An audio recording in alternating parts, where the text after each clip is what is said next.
Chapter 166। Shooting के बाद मिष्टी के पास करने के लिए कुछ नहीं था, इसलिए उसने क्रू को अलविदा कहा और हंटर के साथ घर चली गई।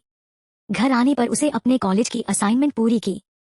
शूटिंग खत्म। जब अगस्त्या घर आया तो उसने देखा कि मिष्टी टेबल पर लेटी हुए प्रॉब्लम सॉल्व कर रही है। उसने कहा, यह बैठने की पोजीशन तुम्हारी आंखों के लिए अच्छी नहीं है। मिष्टी ने तुरंत अपनी पीठ सीधी की। हर बार जब वह मैथ सॉल्व करती है तो वह सोना चाहती थी।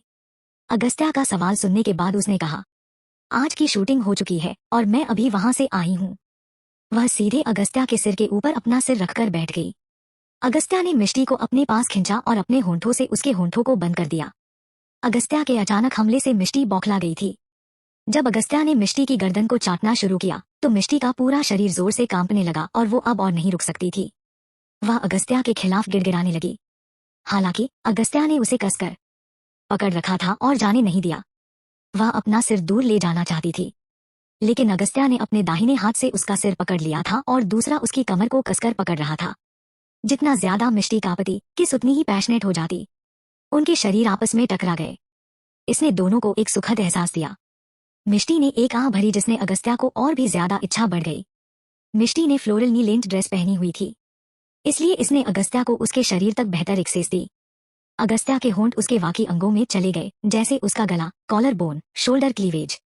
मिष्टी अभी भी उसके खिलाफ लड़खड़ा रही थी। उसकी ड्रेस उसके सीने से उतर रही थी। अगस्त्या की पैशनेट किस, काटने, चूसने और चाटने से मिष्टी को खुशी का झटका लगा। अगस्त्या का जुनून उसे इलेक्ट्रिक सिग्नल भेज रहा था जो उसे भावुक भी बना रहा था। मिष्टी के मुंह से भाप निकल रही थी। उसका सिर चक्कर खा रहा था। जुनून ने उसकी आंखों में आंसू बना दिए। उसके दिल से एक गर्म एहसास उसके पूरे शरीर में फैल गया। हाँ मम्मा, मम्मा, आहा हम्मा। मिष्टी खुद को रोक नहीं पाई और आहें भरती और कराहती रही।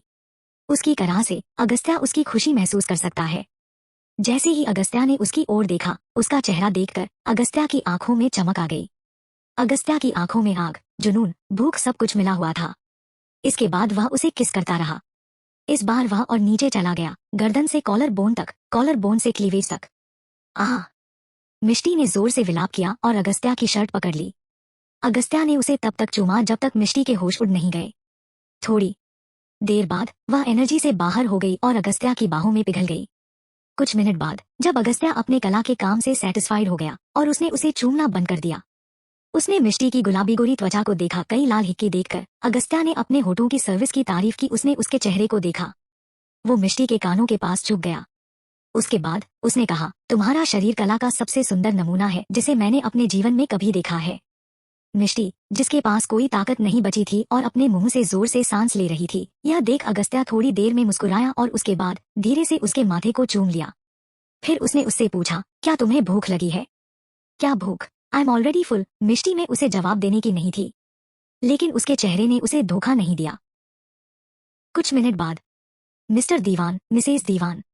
बटलर ने कमरे का दरवाजा खटखटाया। मिष्टी अगस्त्या के पास से उठी, जिसने दरवाजे की ओर देखा और कहा, अंदर आओ। बटलर अंदर चला गया और कहा, दीवान मैनर से फोन आया है। आपकी दादी आप दोनों को वहां बुला रही है। दीवान मैनर का जिक्र सुनकर मिष्टी ने अवचेतन रूप से अगस्त्या को देखा। अगस्त्या कुछ सेकंड के लिए चुप रहा, फिर सिर हिलाया और कहा, ठीक है। यह सुनकर बटलर वहां से चला गया। क्या यह फिर से मेरी वजह से है? मिष्टी ने पूछा। आजकल दीवान मैनर के लोग उसके कारण अक्सर आते रहते थे। जब उन्हें वहां जाने के लिए कहा गया तो मिष्टी को लगा कि वे उससे पूछताछ करना चाहते हैं। डरो मत, दादी कुछ नहीं कहेंगी। रही बात दूसरों की, मैं उन्हें संभाल लूंगा। अगस्त्या की आंखों में एक ठंडी रोशनी चमक उठी और उसने गहरी आवाज में कहा।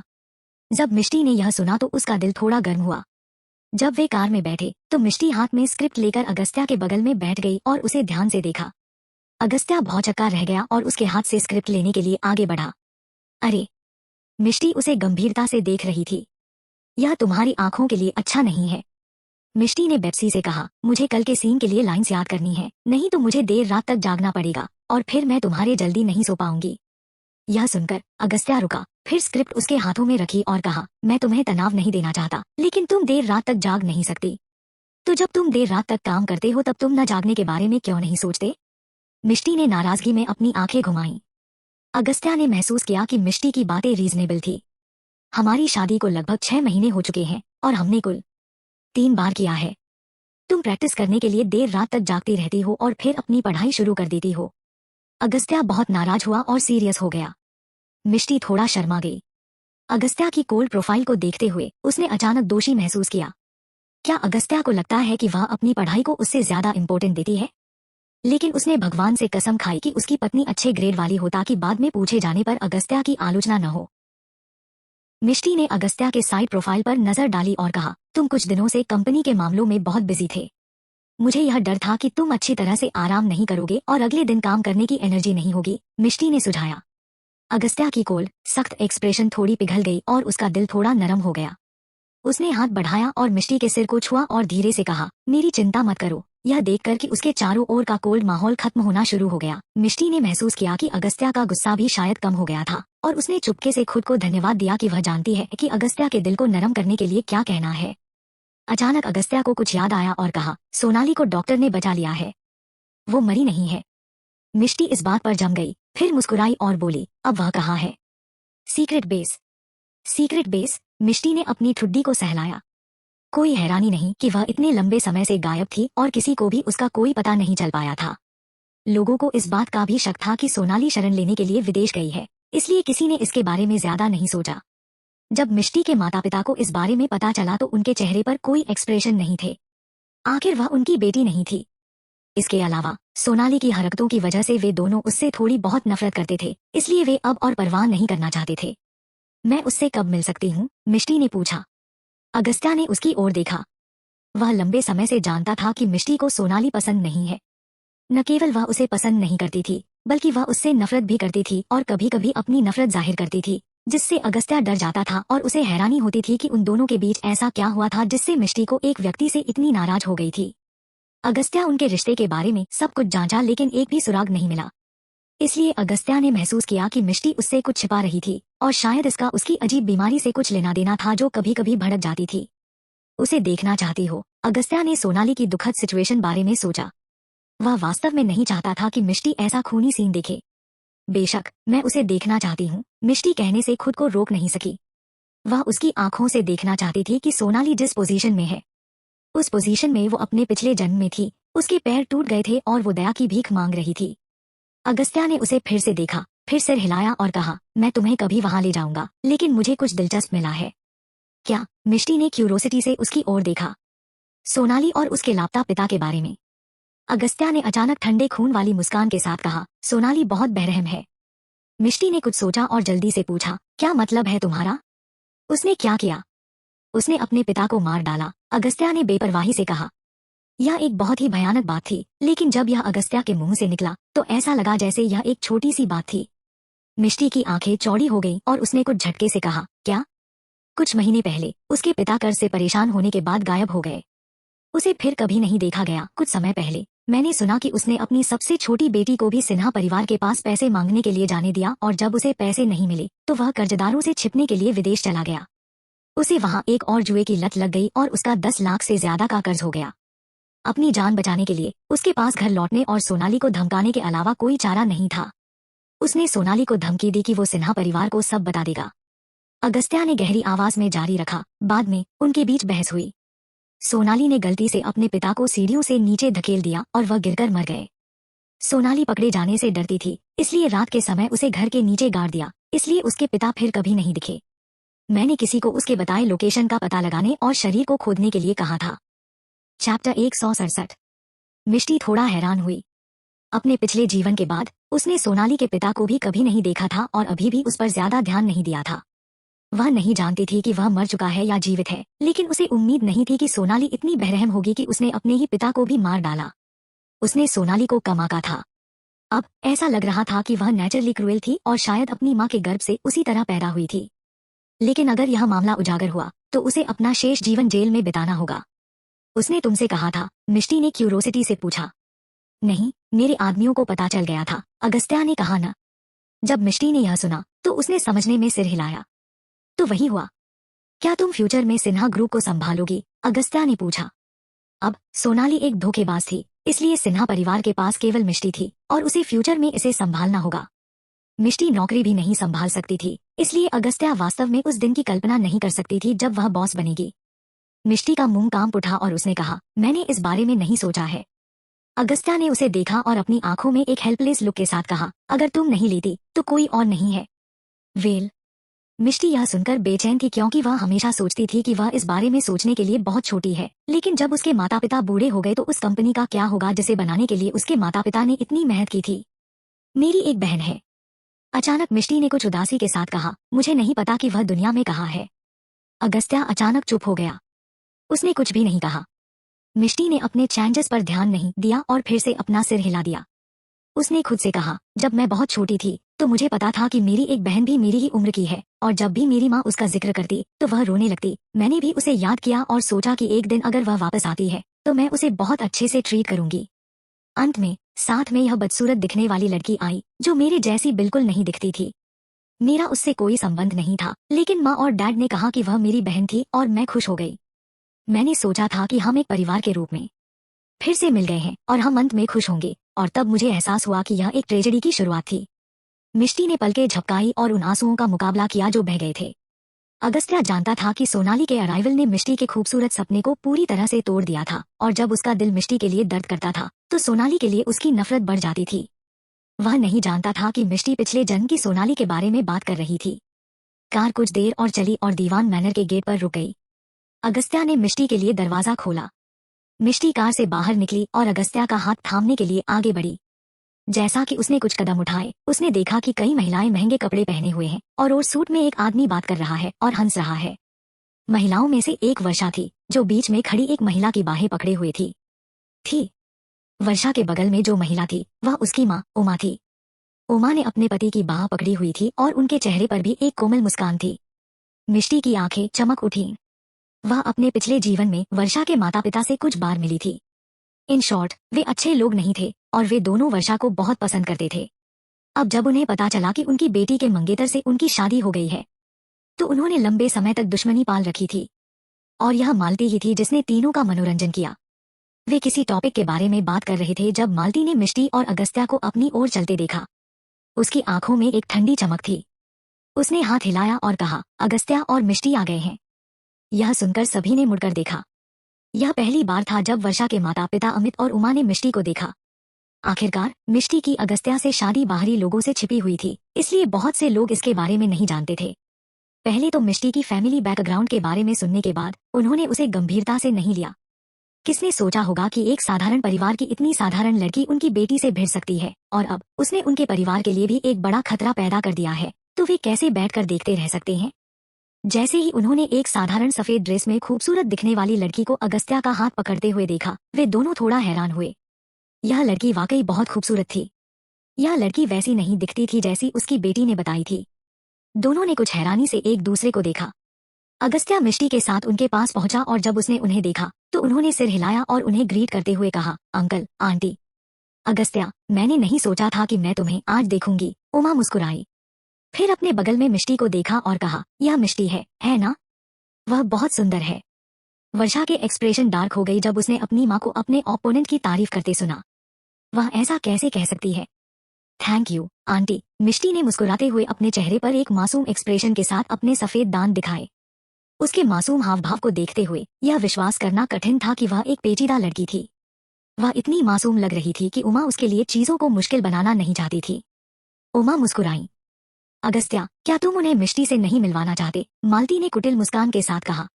अगस्त्या ने उसकी ओर ठंडेपन से देखा, लेकिन मिष्टी ने पहले कहा, चिंता मत करो। आंटी काफी हद तक वर्षा की तरह दिखती हैं, इसलिए वे जरूर वर्षा के पेरेंट्स होंगे। मालती थोड़ा नाराज हो गई और जोर देकर कहा, अंदर आओ। डैड और मोम सभी का इंतजार कर रही हैं। चैप्टर 168। जब वे सभी बैठ गए, अगस्त्या के दादा ने गहरी आवाज में कहा, चूंकि सब यहाँ हैं, मुझे कुछ चीजों के बारे में बात करनी है। आज के बारे में बात करने के लिए 3 इम्पोर्टेंट मुद्दे हैं। पहला मुद्दा मिष्टी का एंटरटेनमेंट इंडस्ट्री में जाने, दादाजी ने कहा। भीड़ ने अपनी आंखें फिर से मिष्टी की ओर मोड़ ली। वे इसके बारे में लंबे समय से जानते थे, लेकिन चूंकि दादाजी ने इसे इस तरह उठाया तो यह मायने रखता है। भीड़ ने उसे कुछ खुशी के साथ देखा। उनमें वर्षा और नताशा सबसे ज्यादा खुश थीं। मिष्टी ने भी दादाजी की ओर देखा। हालांकि उसने पहले ही अनुमान लगा लिया था कि इसका उसके साथ कुछ लेना देना हो सकता है, उसे उम्मीद नहीं थी कि दादाजी इसकी बात करने वाले पहले व्यक्ति होंगे। दीवान परिवार की बहू के रूप में मिष्टी का हर शब्द और काम दीवान परिवार को रिप्रेजेंट करता है, और हम दोनों नहीं चाहते कि तुम एंटरटेनमेंट इंडस्ट्री में जाओ, दादाजी ने इंडिफरेंट टोन में कहा। रानू ने टोका, तुम इस बारे में क्या सोचते हो?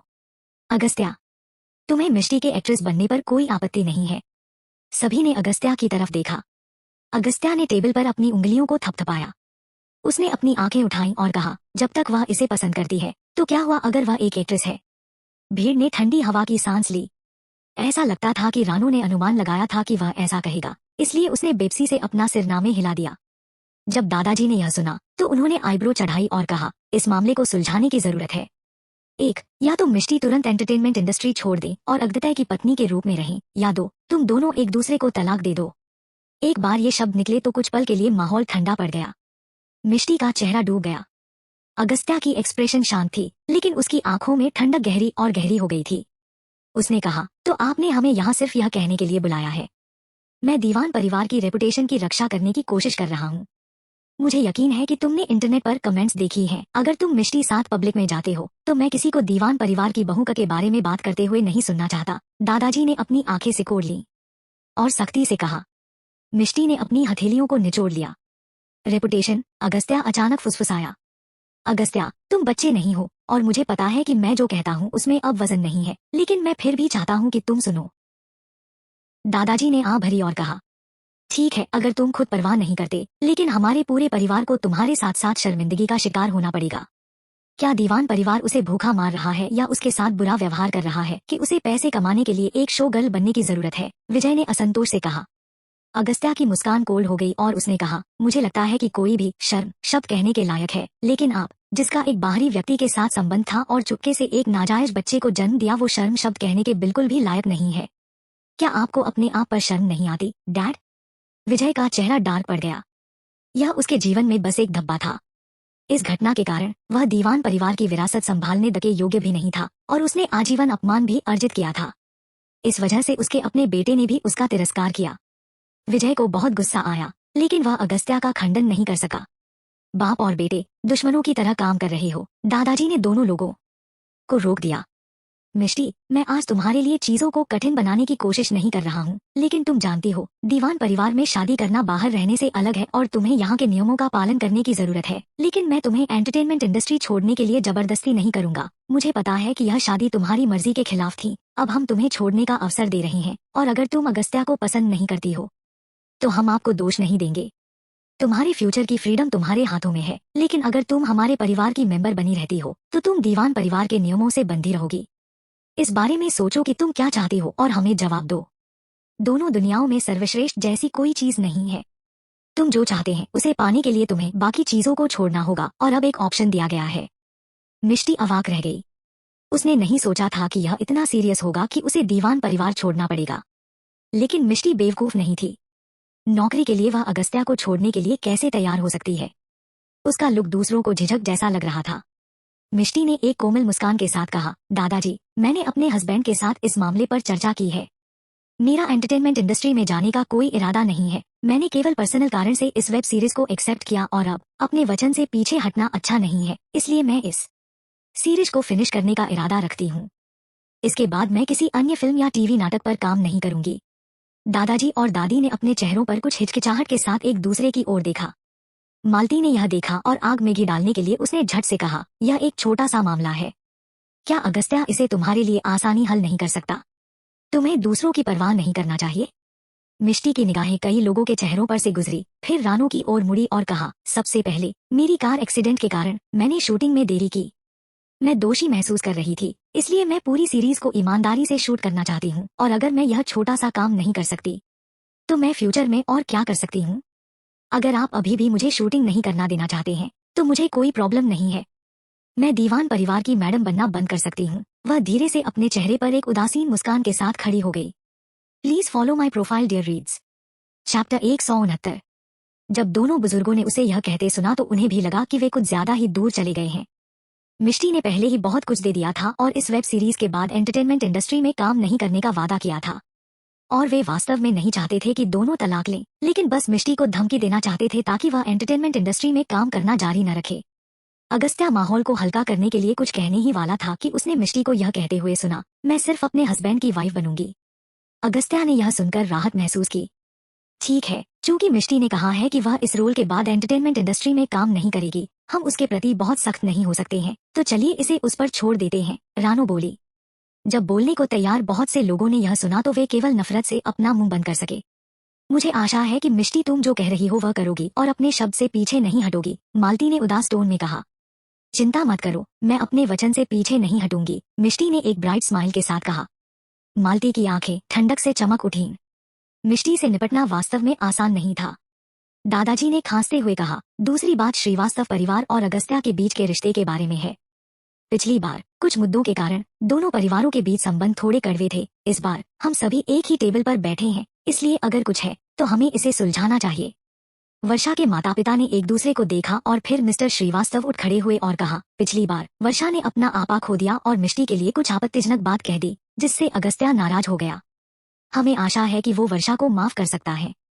हाँ, वर्षा एक बच्ची है जिसे बचपन से ही हमने बिगाड़ा है, इसलिए उसका टेम्पर बहुत खराब है और वह अक्सर इसे कंट्रोल नहीं कर पाती है। आई होप अगस्त्या तुम उसे माफ कर दोगे। वर्षा उठो और अगस्त्या से माफी मांगो, उमा ने अपनी बेटी की ओर देखा। वर्षा शर्माते हुए खड़ी हुई और अगस्त्या की ओर माफी मांगते हुए बोली, अगस्त्या, मेरा यह मतलब नहीं था। क्या तुम मुझे माफ कर सकते हो? अगस्त्या ने उसे कोल्ड लुक दिया और इंडिफरेंट टोन में कहा, मैं वह नहीं हूँ जिससे तुम्हें माफी मांगनी चाहिए। वर्षा के एक्सप्रेशन कठोर हो गए। क्या हुआ? क्या तुम ऐसा करने को तैयार नहीं हो? वर्षा के एक्सप्रेशन को देखकर अगस्त्या ने सरकास्टिक लहजे में कहा। उमा ना चाहते हुए मुस्कुराई और कहा, अगस्त्या सही है, वर्षा तुम्हें मिष्टी से भी माफी मांगनी चाहिए। यह सुनकर वर्षा के एक्सप्रेशन डार्क हो गए। उसके यहाँ आने से पहले उसके माता पिता ने उसे बार बार याद दिलाया कि उसे दीवान परिवार के साथ मिलना चाहिए और किसी को नाराज नहीं करना चाहिए, क्योंकि अगर उनकी दोस्ती नहीं होती तो दीवान परिवार उनके साथ फिर से काम करने के लिए राजी नहीं होगा। इससे पहले क्योंकि अगस्त्या ने अपना इन्वेस्टमेंट वापस ले लिया था, जो दोस्त उसके साथ घूमते थे वे उस पर हंसते थे और उससे पूछते थे कि क्या उसका परिवार दिवालिया हो रहा है।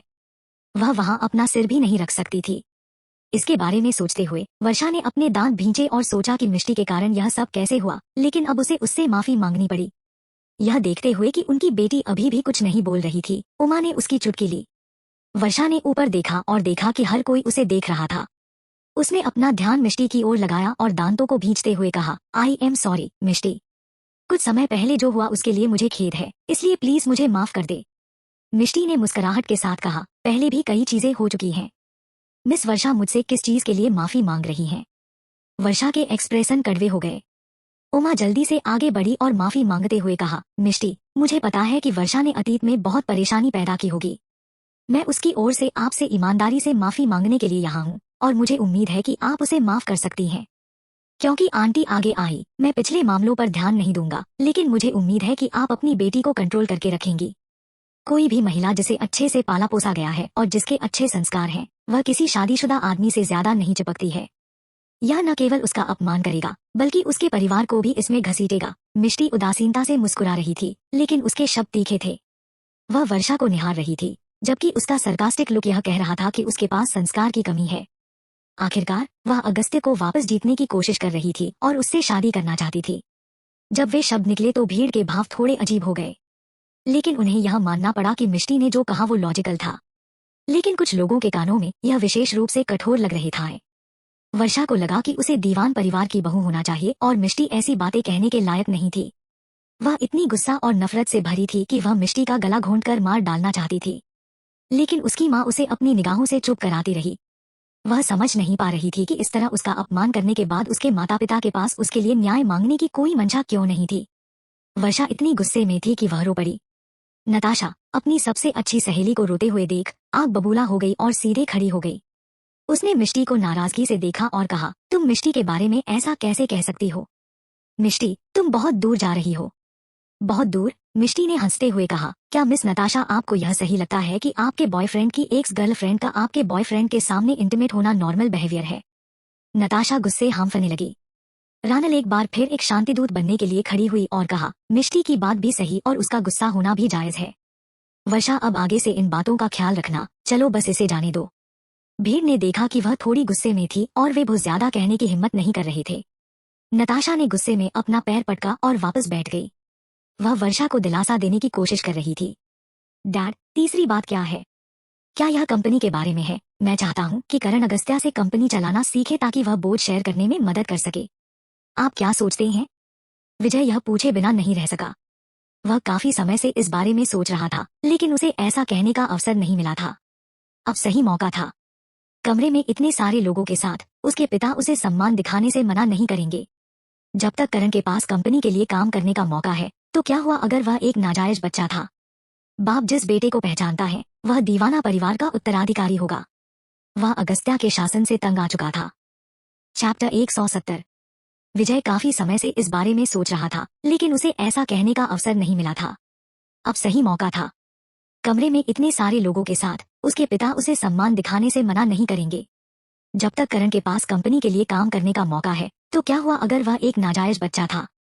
बाप जिस बेटे को पहचानता है, वह दीवाना परिवार का उत्तराधिकारी होगा। वह अगस्त्या के शासन से तंग आ चुका था। जब भीड़ ने यह सुना तो वे सब विजय की ओर हैरानी से देखने लगे। उन्हें उम्मीद नहीं थी कि वह ऐसी रिक्वेस्ट करेगा। करण को एक नाजायज बच्चा माना जाता था, जो रूल्स के अकॉर्डिंग दीवान परिवार की कंपनी के लिए काम करने के लायक नहीं था। दो बुजुर्गों को दिखावे की परवाह थी, तो वे इस तरह की बात के लिए कैसे तैयार होंगे। मालती को डर था कि दोनों बुजुर्ग गलत समझेंगे, इसलिए उसने जल्दी से बीच में आकर कहा, हाँ डैड, करण यंग नहीं है। अगस्त्या ने कंपनी को तब संभाला जब वह 18 वर्ष का था, और हम चाहते हैं कि करण उससे सीखे। दादाजी एक पल के लिए चुप हो गए और फिर उसने कहा, मैं पहले तीसरी बात करता हूँ। विजय, जो कुछ और कहना चाहता था, ने नाराजगी से अपना मुंह बंद कर लिया। जैसा कि आप जानते हैं, मैं बूढ़ा हूँ और मैंने कंपनी के कुछ मेजर इशू से निपटने में मदद की है, लेकिन मैं आगे नहीं कर सकता। अब जब अगस्त्या कंपनी को अपने दम पर संभालने में सक्षम हो गया है, तो उसे मेरी मदद की जरूरत नहीं है। मैं घोषणा करता हूँ कि भविष्य में दीवान परिवार की कंपनी अगस्त्या को ही विरासत में मिलेगी। मैं बस अपने जीवन का आनंद लेना चाहता हूँ, और अगर कोई समस्या है तो आप सभी अगस्त्या के पास फैसला करने के लिए जा सकते हैं। उसने अपना सिर हिलाया और कहा। जब लोगों ने यह सुना तो उनके हाव भाव बदल गए। यह पावर ऑफ डेलीगेशन था। मूल रूप से अभी भी दो बुजुर्ग थे जो अगस्त्या को थोड़ा कंट्रोल कर सकते थे। अब जब दादाजी अगस्त्या को सारी शक्ति देने जा रहे थे, तो भविष्य में उनके लिए चीजें कितनी मुश्किल होंगी। विजय, जो करण को कंपनी में भेजने के फैसले पर विचार कर रहा था, भी नाराज था। इस खबर को सुनकर खुश होने वाला एकमात्र महिला राखी थी। मिष्टी ने हैरानी से दादाजी की ओर देखा। उन्होंने अचानक अपनी सत्ता कैसे छोड़ दी। विजय ने सोचा था कि उसका बेटा अभी भी दीवान परिवार की विरासत हासिल कर सकता है, लेकिन दादाजी ने अभी अभी घोषणा की है कि अगस्त्या ही अगला वारिस होगा। अब अगर वह विरासत चाहता है, तो अगस्त्या को पहले मरना होगा। विजय ने इस तथ्य पर नाराजगी जताई कि अगस्त्या की मां की मृत्यु के बाद से उसके पिता एक अलग व्यक्ति बन गए थे और चरम सीमा पर उससे इंडिफरेंट थे। वह करण को इस उम्मीद में ट्रेन करने की उम्मीद कर रहा था कि वह एक दिन विरासत वापस ले सकता है, लेकिन अगस्त्या की रणनीति बहुत शक्तिशाली थी और उसके पास दो बुजुर्गों का पक्ष था, इसलिए विजय को मौका नहीं मिला।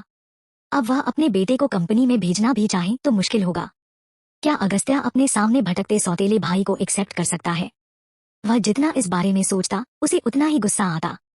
मालती और अन्य लोग भी गुस्से में थे। अमित और उमा जानते थे कि उनकी बेटी के लिए अगस्त्या से शादी करना इम्पॉसिबल है।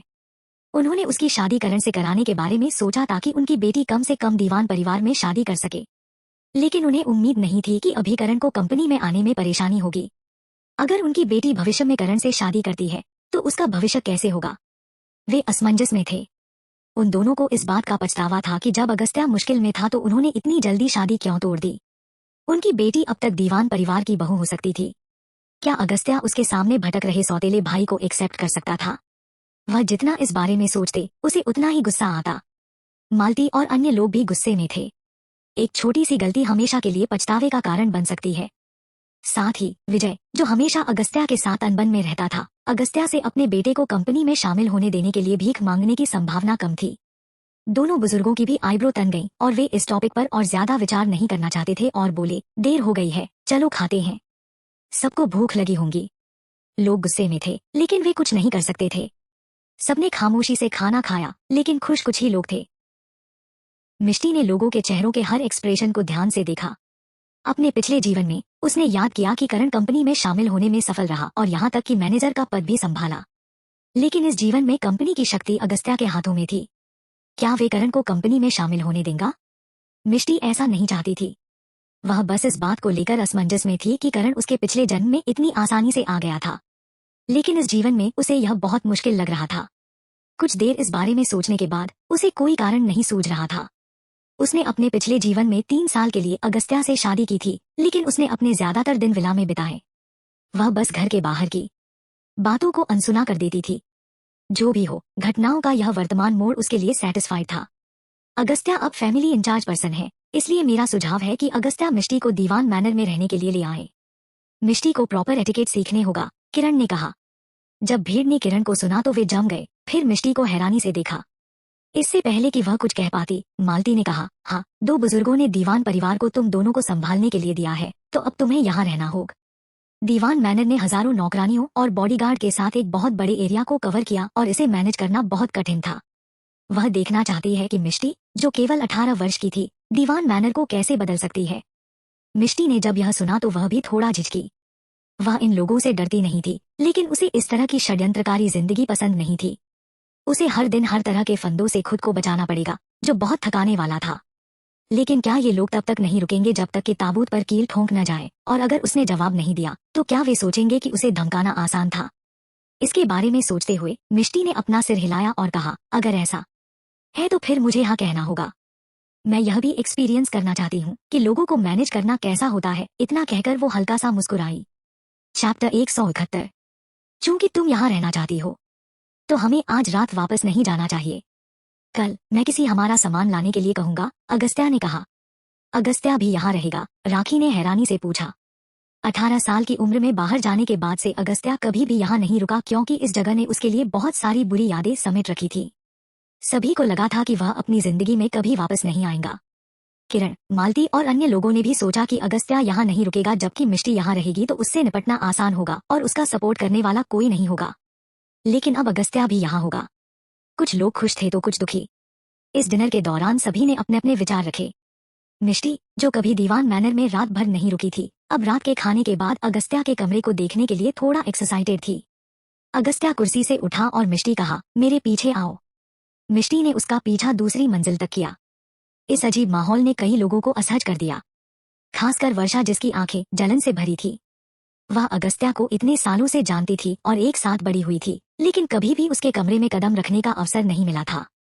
लेकिन मिष्टी इतने कम समय में उसके कमरे में जाने में कैपेबल थी और रात में उसके बिस्तर पर लेटकर उसके साथ लिपट सकती थी। बस इसके बारे में सोचते हुए उसकी आंखें जल गईं। अगस्त्या के कमरे के सिंपल लेआउट को देखकर मिष्टी थोड़ा निराश हुई। वह सोच रही थी कि जिस कमरे में अगस्त्या बचपन से रहता था वह किसी तरह से अलग होगा। क्या तुम्हें यह पसंद नहीं है? दूसरा कमरा चाहिए? जब अगस्त्या ने उसके दिल की बात सुनी तो उसने पूछा। Forget it. हालांकि यह थोड़ा बदसूरत है, लेकिन रहने के लायक है। मिष्टी के चेहरे पर एक समझौता करने वाला एक्सप्रेशन था। उसकी टोन ने अगस्त्या को हंसा दिया। ऐसी कई औरतें थीं जो उसके कमरे में घुसना चाहती थी, लेकिन इस औरत को घिना रही थी। हम कब तक यहाँ रहेंगे? मिष्टी ने उससे पूछा। तुम जब तक चाहे रह सकती हो, अगस्त्या ने कहा। यह सुनकर मिष्टी ने केवल सिर हिलाया। वैसे भी जब तक वह जीवन भर यहाँ नहीं रहती तब तक ठीक है। किसी कारण से उसने महसूस किया कि दीवान मैनर में माहौल कुछ डिप्रेसिंग था। फैमिली कोजीनेस का जरा भी आभास नहीं था। How inconvenient. मैं अपनी नाइटवेयर और स्किन केयर प्रोडक्ट नहीं लाई। यह देखते हुए कि अगस्त्या ने क्लोसेस्ट से लाउंजवेयर निकाला और पहन लिया, मिष्टी ने जल्दी से अंदर घुसकर देखा और यह देखने के बाद कि यह सब आदमियों के कपड़े थे, उसने शिकायत की। मैंने सर्वेंट को भेज दिया है, वे जल्दी ही तुम्हारे लिए कपड़े ले आएंगे। कोई जल्दी नहीं है, इसलिए थोड़ी देर आराम करो। मिष्टी ने बेप्सी से आहें भरी और जाने के लिए मुड़ने ही वाली थी कि उसकी नजर अंदर लटकी कुछ सफेद शर्ट पर पड़ी। अपनी आंखों की रोशनी के साथ उसने कहा, हनी, क्या मैं तुम्हारी शर्ट पहन सकती हूँ? नॉवेल्स में कहा गया था कि महिलाएं हमेशा आदमियों की शर्ट पहनती है और बेहद सेक्सी और अट्रैक्टिव दिखती है। अगस्त्या के रिएक्शन के बारे में सोचते हुए मिष्टी तुरंत एक सफेद शर्ट लेने गई और अगस्त्या पर चिल्लाई। जब अगस्त्या घूमा तो उसने मिष्टी को अपनी बाहों में शर्ट के साथ बाथरूम में भागते देखा और उसकी आंखें बेप्सी के टच से चमक उठीं। मिष्टी नहाई और शर्ट पहन ली, लेकिन उसे एहसास हुआ कि उसने इसके बारे में बहुत सुंदर ढंग से सोचा था, वो गलत था। शर्ट बड़ी और लंबी थी और बाजू इतनी लंबी थी कि वह शर्ट ठीक से पहन नहीं पा रही थी। वह एक बच्चे की तरह लग रही थी जिसने बड़ों के कपड़े पहने हुए थे, जो बहुत ही अजीब लग रहे थे। अब उसे क्या करना चाहिए?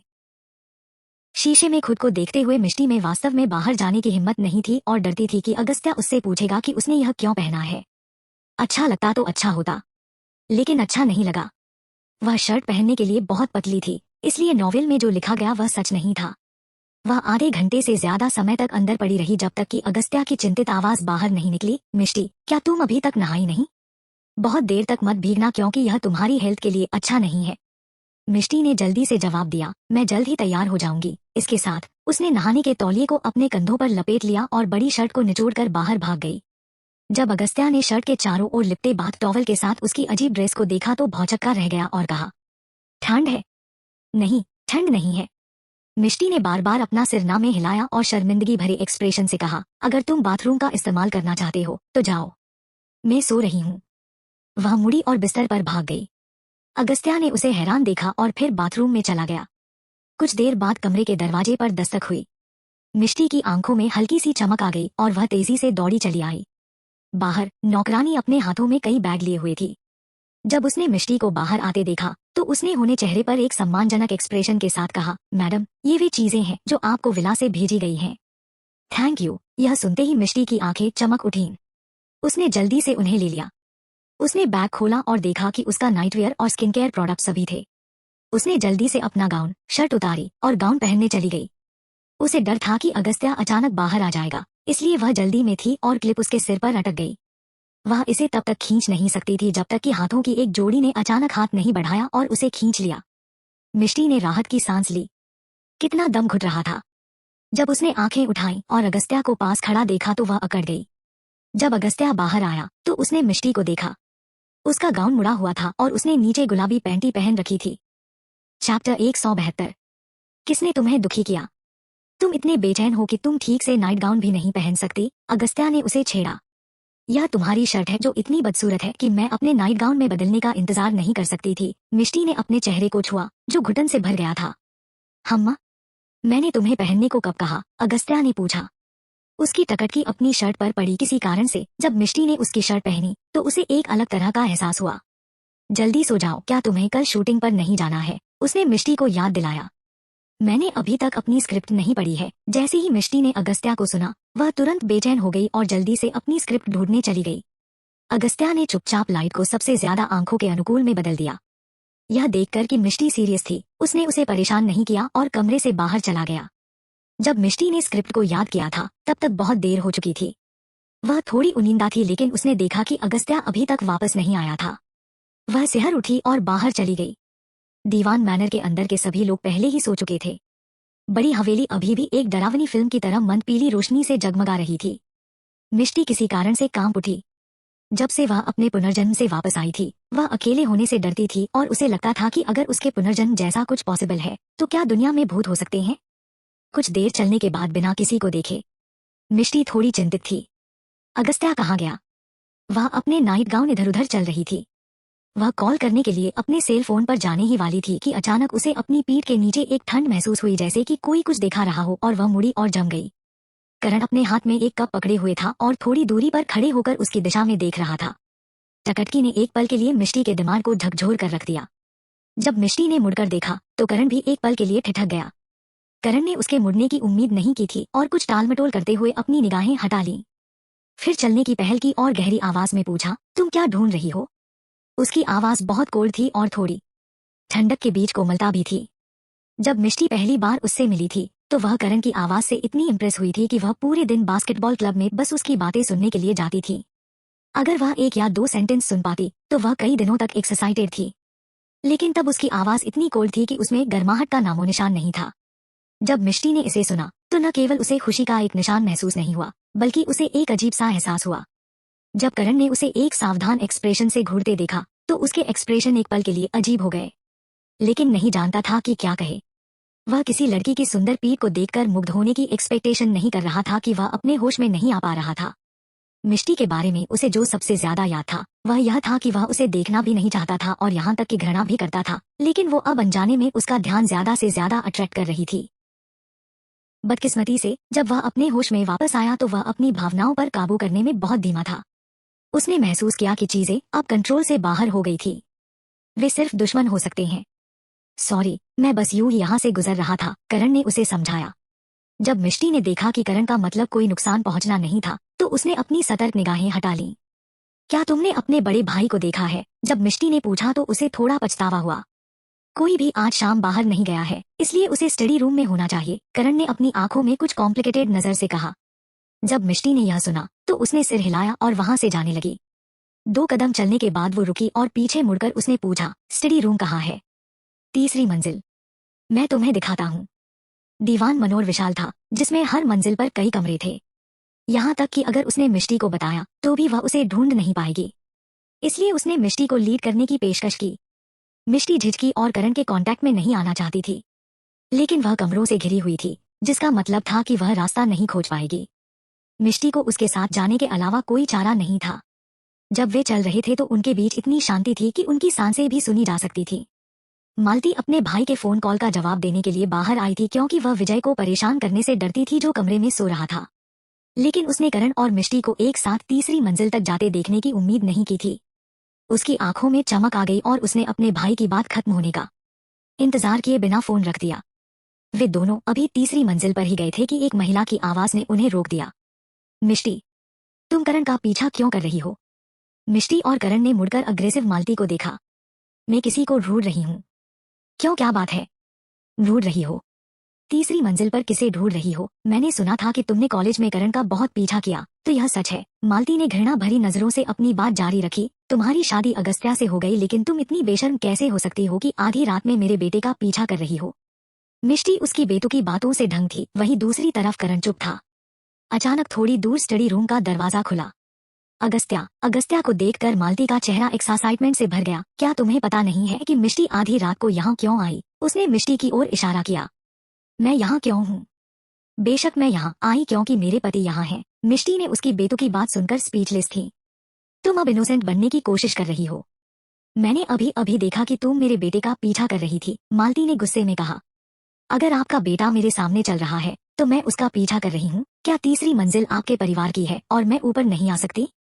मालती इतनी गुस्से में थी कि उसने अगस्त्या को देखा और कहा, अगस्त्या, तुम्हें उस पर भरोसा नहीं करना चाहिए। वह कॉलेज के समय से करण का पीछा कर रही है। मैं नहीं चाहती कि भविष्य में कोई लोमड़ी पकड़ी जाए और झूठा आरोप लगाया जाए कि यह मेरा बेटा है जो उसमें दिलचस्पी रखता है। आई होप कि तुम समझ रहे होंगे। है, मिष्टी हंसी। मालती ने तुरंत गुस्से में कहा, तुम्हें अभी भी हंसी आ रही है? मेरे पति में ऐसी क्या कमी है जो मुझे एक रखेल के बेटे को फुसलाना पड़ेगा? क्या मैं अंधी हूँ? मिष्टी ने मालती को ऊपर से नीचे तक देखा और डिस्गस्टिंग एक्सप्रेशन के साथ कहा। यह सुनकर मालती बहुत गुस्से में आ गई और मिष्टी को मारने के लिए अपना हाथ उठाया। You little bitch. जैसे ही उसने हाथ उठाया तो उसे किसी ने रोक लिया। जब उसने ऊपर देखा, अगस्त्या ने कोल्ड एक्सप्रेशन के साथ उसे देखा और कहा, क्या मिष्टी ने कुछ गलत कहा? यह सुनकर मालती का शरीर गुस्से से कांपने लगा। चैप्टर 173। चलो चलते हैं। मैं अब यहाँ तीसरी मंजिल पर रहने की हिम्मत नहीं कर सकती, नहीं तो कोई कहेगा कि मैंने उसके बेटे को फिर से बहकाया। मिष्टी ने अगस्त्या के कोट के कोने पर हाथ फेरा और मालती की खिल्ली उड़ाई। मिष्टी की बातें सुनकर करण के भाव कठोर हो गए। दूसरी तरफ मालती ने उसे नफरत से देखा। मिष्टी ने उस पर आंखें मूंद ली। अगस्त्या की निगाह उन दोनों पर पड़ी और उसने कहा, मुझे नहीं पता कि तीसरी मंजिल कब तुम्हारा इलाका बन गई। माँ और बेटे ने नीचे देखा और कुछ नहीं बोले। एक पीछे हट रहा था जबकि दूसरा नाराज था। अगस्त्या मिष्टी को नीचे की ओर ले गया। तीसरी मंजिल पर एक बार फिर सन्नाटा लौट आया। यह देखते हुए कि वे चले गए थे, मालती ने अपमान में अपने बेटे को देखा और कहा, अब क्या तुम जान गए हो कि तुम्हारी माँ ने तुम्हारे लिए दीवान परिवार की विरासत पाने के लिए इतनी मेहनत क्यों की? अगर हम नहीं लड़ते हैं तो हम हमेशा के लिए अगस्त्या की छाया में रहेंगे, हम उसका टॉर्चर सहेंगे। मालती ने नाराजगी से कहा, यहाँ तक कि उसकी बीवी भी तुम्हारे माता पिता का अपमान कर सकती है। करण, मैं तुम पर दबाव नहीं बनाना चाहती, लेकिन तुम्हें यह जानने की जरूरत है कि तुम्हें लड़ना होगा, नहीं हमारे पास कुछ भी नहीं होगा। करण ने अपनी मुट्ठी बांध ली। वह कैसे नहीं समझ सकता, लेकिन वह जिस व्यक्ति का सामना कर रहा है वह इतना पावरफुल था कि वह उससे लड़ नहीं सका। वे आंखें उसके लिए बहुत डराने वाली थीं। जन्म से ही वह जानता था कि वह एक नाजायज बेटा है और वह लॉ स्टेटस का है। उसका बड़ा भाई शुरू से ही टॉप पर है, जबकि हर कोई उसे नीचे देखता है। किसी की हिम्मत उसके बड़े भाई को तनिक भी अनादर दिखाने की नहीं थी। वो अगस्त्या का दुश्मन होने के भी लायक नहीं था। अगस्त्या की एक नजर ही उसे डराने के लिए काफी है। लेकिन अब करण समझ गया था कि अगर वह इसी तरह रहा तो उसका अपना भविष्य नहीं होगा। उसके माता पिता भी उसकी वजह से घसीटे जाएंगे। उसे पता होना चाहिए था कि दुश्मनों के बीच वे एक साथ नहीं रह सकते। मिष्टी अगस्त्या के साथ बेडरूम में लौट आई। अगस्त्या के एक्सप्रेशन सुखद नहीं थे और ठंडी बनी रहे। मिष्टी डरती थी कि वह समझ नहीं पाएगा, इसलिए उसने समझाने की पहल की। मैं सिर्फ तुम्हें ढूंढना चाहती थी। मैं रास्ते में करण से मिली, जिसने कहा कि तुम स्टडी रूम में हो, इसलिए वह मुझे वहां ले गया। लेकिन मुझे उम्मीद नहीं थी कि मालती ने मुझे देखा और सिचुएशन का फायदा उठाया। अगस्त्या ने उसकी ओर देखा। मिष्टी ने आगे कहा, मैं मानती हूँ कि मैं कॉलेज में उसका पीछा करती थी, लेकिन मैं उसे उतना ही पसंद करती थी जितना कि दूसरे स्टूडेंट, और मैं शादीशुदा के बाद कभी उसके कांटेक्ट में नहीं आई। जब अगस्त्या ने उसकी कॉन्फेशन सुनी कि उसने करण का पीछा किया था, तो उसने ठंडी नजर से कहा, भविष्य में उसके पास मत जाना। मिष्टी ने गुस्से से अपनी नाक को छुआ और सोचा, अब जब वे एक ही छत के नीचे रह रहे हैं तो यह इम्पॉसिबल है कि वह एक दूसरे से नहीं टकराएंगे। लेकिन वह समझ सकती थी कि अगस्त्या नाखुश क्यों था, ठीक वैसे ही जैसे वह असहज थी जब उसने देखा कि वर्षा उसे परेशान कर रही थी।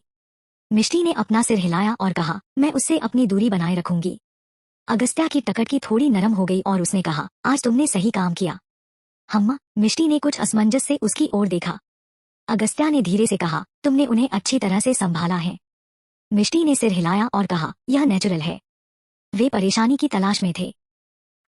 अगस्त्या ने अपना सिर सहलाया और कहा, मेरे साथ उनमें से कोई भी तुम्हें डरा नहीं सकता। यह सही है। मिष्टी ने अपनी ठुड्डी उठाई और अगस्त्या से कहा, मेरे पति सबसे अच्छा है। अब से तुम्हें इस तरह कपड़े पहनकर बाहर जाने की इजाजत नहीं है। उसे पतले नाइट गाउन पहने देखकर अगस्त्या फिर से भड़क गया और नाखुश हो गया।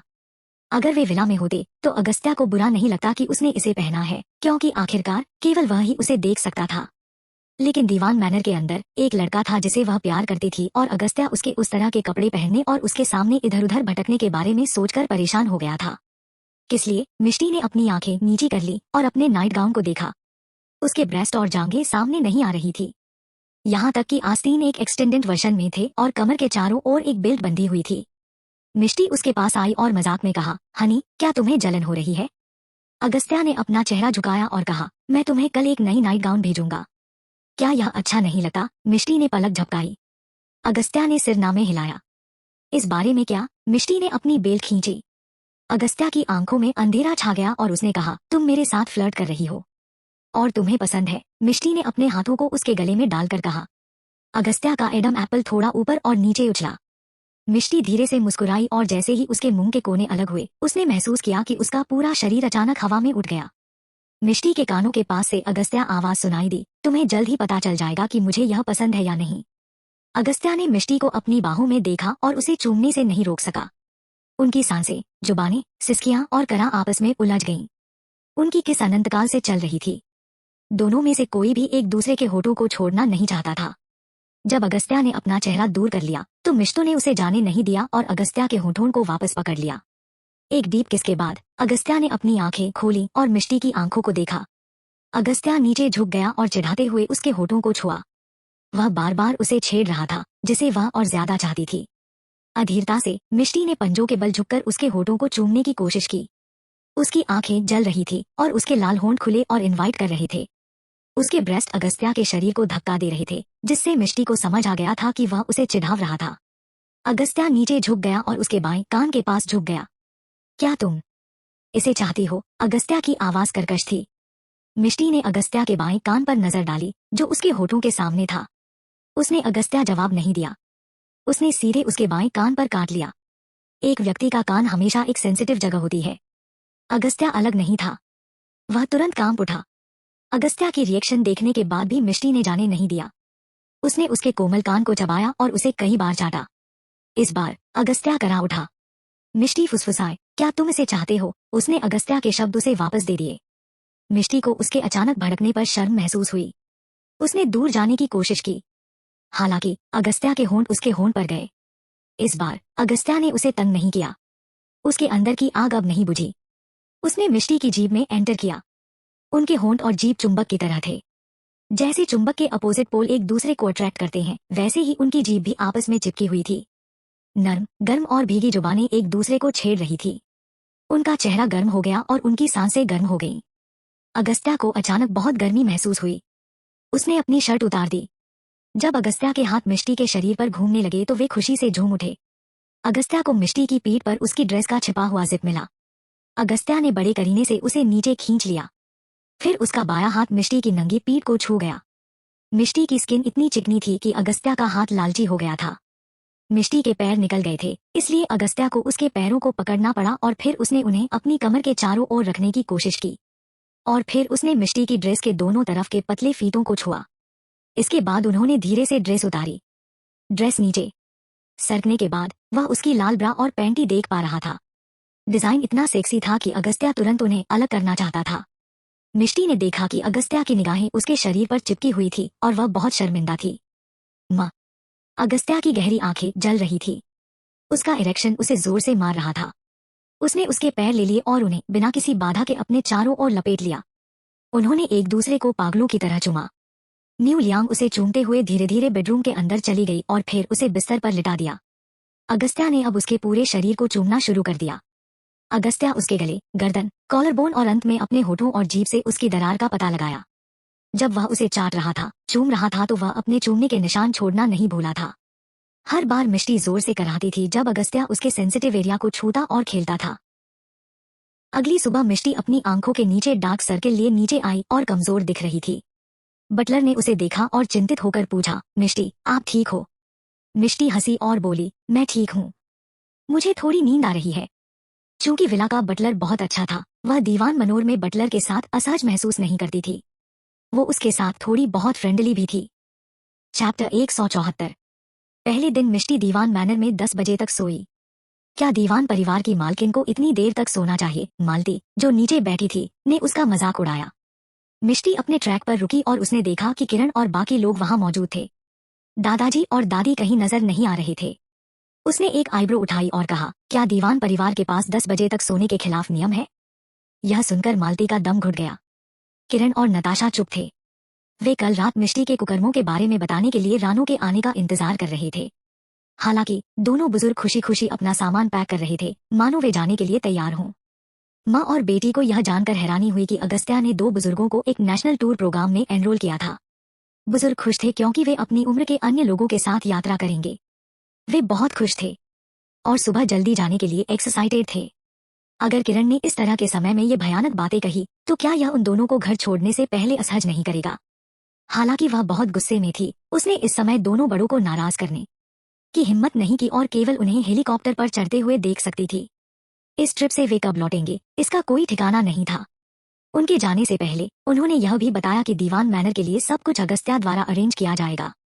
2 बूढ़े लोग हमेशा अगस्त्या का पक्ष लेते थे। किरण को समझ नहीं आया कि ऐसा क्यों था। मिष्टी ने भी दादाजी और दादी की ट्रिप के बारे में सुना और थोड़ा हैरान हुई। उसने कुछ समय के लिए दीवान मैनर में रहने के बारे में सोचा था ताकि वह उनके प्रति अपनी भक्ति दिखा सके। लेकिन किसने सोचा होगा कि वे अगले दिन चले जाएंगे? दोपहर में उसने हंटर को कॉलेज ले जाने के लिए कहा। मिष्टी ने मीका को आधे रास्ते में कॉल किया और उससे कहा कि वह और फिल्में नहीं लेंगी और एंटरटेनमेंट इंडस्ट्री में शामिल नहीं होंगी। हालांकि मीका को बहुत अफसोस हुआ। मिष्टी के सीरियस टोन को सुनकर वह जानता था कि वह इसके बारे में कुछ नहीं कर सकता। कॉलेज दोपहर का सेशन जल्दी बीत गया। क्लास खत्म होने के बाद सभी लोग सीट लेने के लिए लाइब्रेरी की तरफ जा रहे थे। आने वाली एग्जाम के कारण अब लाइब्रेरी हर दिन स्टूडेंट भरा रहता है और कोई सीट नहीं थी। इसलिए मिष्टी यहाँ रटने के बजाय किताबों की दुकान जाना पसंद करेगी। राजीव को फिर से उसी जगह पर बैठे देखकर उसे हैरानी नहीं हुई। कोई फर्क नहीं पड़ता कि वह किस दिन आती थी, वह हमेशा उसे देखती थी। बुक मिलने के बाद मिष्टी ने 2 कॉफी मांगो और बेफिक्र होकर बैठ गई। राजीव ने उसे तब देखा जब वह उसके पास आई और उसे कॉफी दो। उसने बेपरवाही से कॉफी एक्सेप्ट कर ली। तुम हाल ही में बिजी हो? आज कॉलेज क्या हुआ, इस बारे में सोचते हुए उसने खुशी से कहा, याद है कि आपने पिछली बार मुझे 2 बार मैथ्स के प्रॉब्लम सॉल्व करवाए थे? राजीव ने एक पल के लिए विचार करने का नाटक किया, फिर सिर हिलाया और कहा, क्या बात है? क्या कोई प्रॉब्लम है? नहीं, आज मुझे मेरे मैथ्स टीचर ने सवाल का जवाब देने के लिए बुलाया था। किस्मत से आपने मुझे यह अच्छे से समझाया था, नहीं तो मैं इसका जवाब कभी नहीं दे पाती, मिष्टी ने कहा और अपनी छाती को थपथपाया। राजीव हंसा और कहा, तो ऐसा लगता है कि मैंने तुम पर एक बड़ा एहसान किया है। मैंने आपको फिर से कॉफी खरीदी। मिष्टी हंस पड़ी। मुझे यह देखकर थोड़ी खुशी कि तुमने मुझे ट्रीट दी। राजीव हल्के फुल्के अंदाज में हंसा। आप इसके लायक हैं। आपने मेरी बहुत मदद की है और मेरी मैथ्स में अब सुधार हुआ है। मिष्टी ने बहुत आभार जताया। क्या ऐसा है? तब लगता है कि मैंने बहुत अच्छा काम किया है, तो तुम मुझे को कैसे थैंक्स कहोगी? क्या आप चाहते हैं कि मैं आपको एक कॉफी और खरीदूं? वह उसे डिनर पर इनवाइट करना चाहती थी, लेकिन उसने इसके बारे में 2 बार सोचा क्योंकि वह उसे अच्छी तरह से नहीं जानती थी। कॉफी काफी नहीं, राजीव ने अपना सिर हिलाया। फिर आप क्या चाहते हैं? अगर मैं कर सकती हूँ तो मैं आपकी मदद करूंगी, मिष्टी ने गंभीरता से पूछा। राजीव ने आंख मारी और शैतानी मुस्कान से कहा, बदले में अपना शरीर देने के बारे में क्या ख्याल है? मिष्टी एक पल के लिए जम गई, फिर हंसी और बोली, क्या आप मजाक कर रहे हो? मैं सीरियस हूँ। राजीव ने उसकी ओर लगातार देखा और कहा। मिष्टी का हाथ कसता गया और उसके एक्सप्रेशन ठंडे पड़ गए और उसने कहा, मेरा पहले से ही एक हस्बैंड है और मैं उस तरह का मजाक नहीं सुनना चाहती। राजीव की आंखें खतरे से चमक उठीं, लेकिन यह जल्दी से दब गया। वह कुछ देर चुप रहा और बोला, फिर जब तुम्हारा पति दिवालिया हो जाए तो याद रखना कि मैं यहाँ तुम्हारा इंतजार कर रहा हूँ। जब मिष्टी ने यह सुना तो वह गुस्से से उठ खड़ी हुई और बोली, क्या मतलब है तुम्हारा? राजीव मजाक कर रहा था, लेकिन उसे उम्मीद नहीं थी कि वह अचानक डर जाएगी। तुम बहुत चौंक गई हो, मैं तो बस एक ऑफर दे रहा था। मिष्टी का हाथ कस गया और उसने गुस्से से कहा, क्या तुम मेरे हस्बैंड को कोश नहीं रही हो? तुम होते कौन हो ऐसा कहने वाले? चैप्टर 175। राजीव चौंक गया और अचानक थोड़ा जेलस हो गया जब उसने मिष्टी का चेहरा देख को गुस्से से लाल था। उसने सोचा, अगस्त्या इतना लकी क्यों है? ठीक है, मैं गलत हूँ, ठीक है। मुझे दुश्मन की तरह मत देखो। मैंने तुमसे कहा था कि यह सिर्फ एक मजाक था। राजीव ने अपना हाथ उठाया और बेपसी से लहराया। मिष्टी ठंडी सूंघी और वापस बैठ गई। वह इस मामले को लेकर सेंसिटिव थी क्योंकि उसके पिछले जन्म में ये चीजें हुई थी। अब चूंकि सब कुछ उसके पिछले जीवन की तरह नहीं चल रहा था, उसे यकीन हो गया था कि कुछ नहीं होगा। लेकिन राजीव ने अभी अभी जो कहा उससे वह दहशत में आ गई। मिष्टी का अब पढ़ने का मन नहीं था। मिष्टी अगस्त्या को देखना चाहती थी। ऐसा लग रहा था कि जब वह अगस्त्या के करीब होती तभी वह सहज महसूस कर सकती थी। इसके बारे में सोचते हुए मिष्टी ने अपनी खोली हुई किताब को बैग में रख दिया और झट से कहा, मैं अब जा रही हूँ। राजीव ने कुछ नाराजगी के साथ कहा, सिर्फ इसलिए कि मैंने तुम्हारे पति के बारे में कुछ बुरा कहा? तुमने मेरी मदद की, इसलिए मैं तुम्हें माफ कर दूंगी, लेकिन मुझे अचानक कुछ इम्पोर्टेंट काम याद आया। मिष्टी ने उन भावनाओं को दबा दिया जो उसे लगभग उस पर हावी हो रही थी और शांत रहने की कोशिश की। राजीव की आंखें चमक उठीं, लेकिन अंत में उसने कुछ नहीं कहा। मिष्टी के थोड़े लड़खड़ाते कदमों को देखकर उसकी आईब्रो तन गई। हनी, तुम कहाँ हो? जैसे ही मिष्टी अपनी कार में बैठी, उसने अगस्त्या को फोन किया और उदास टोन में पूछा।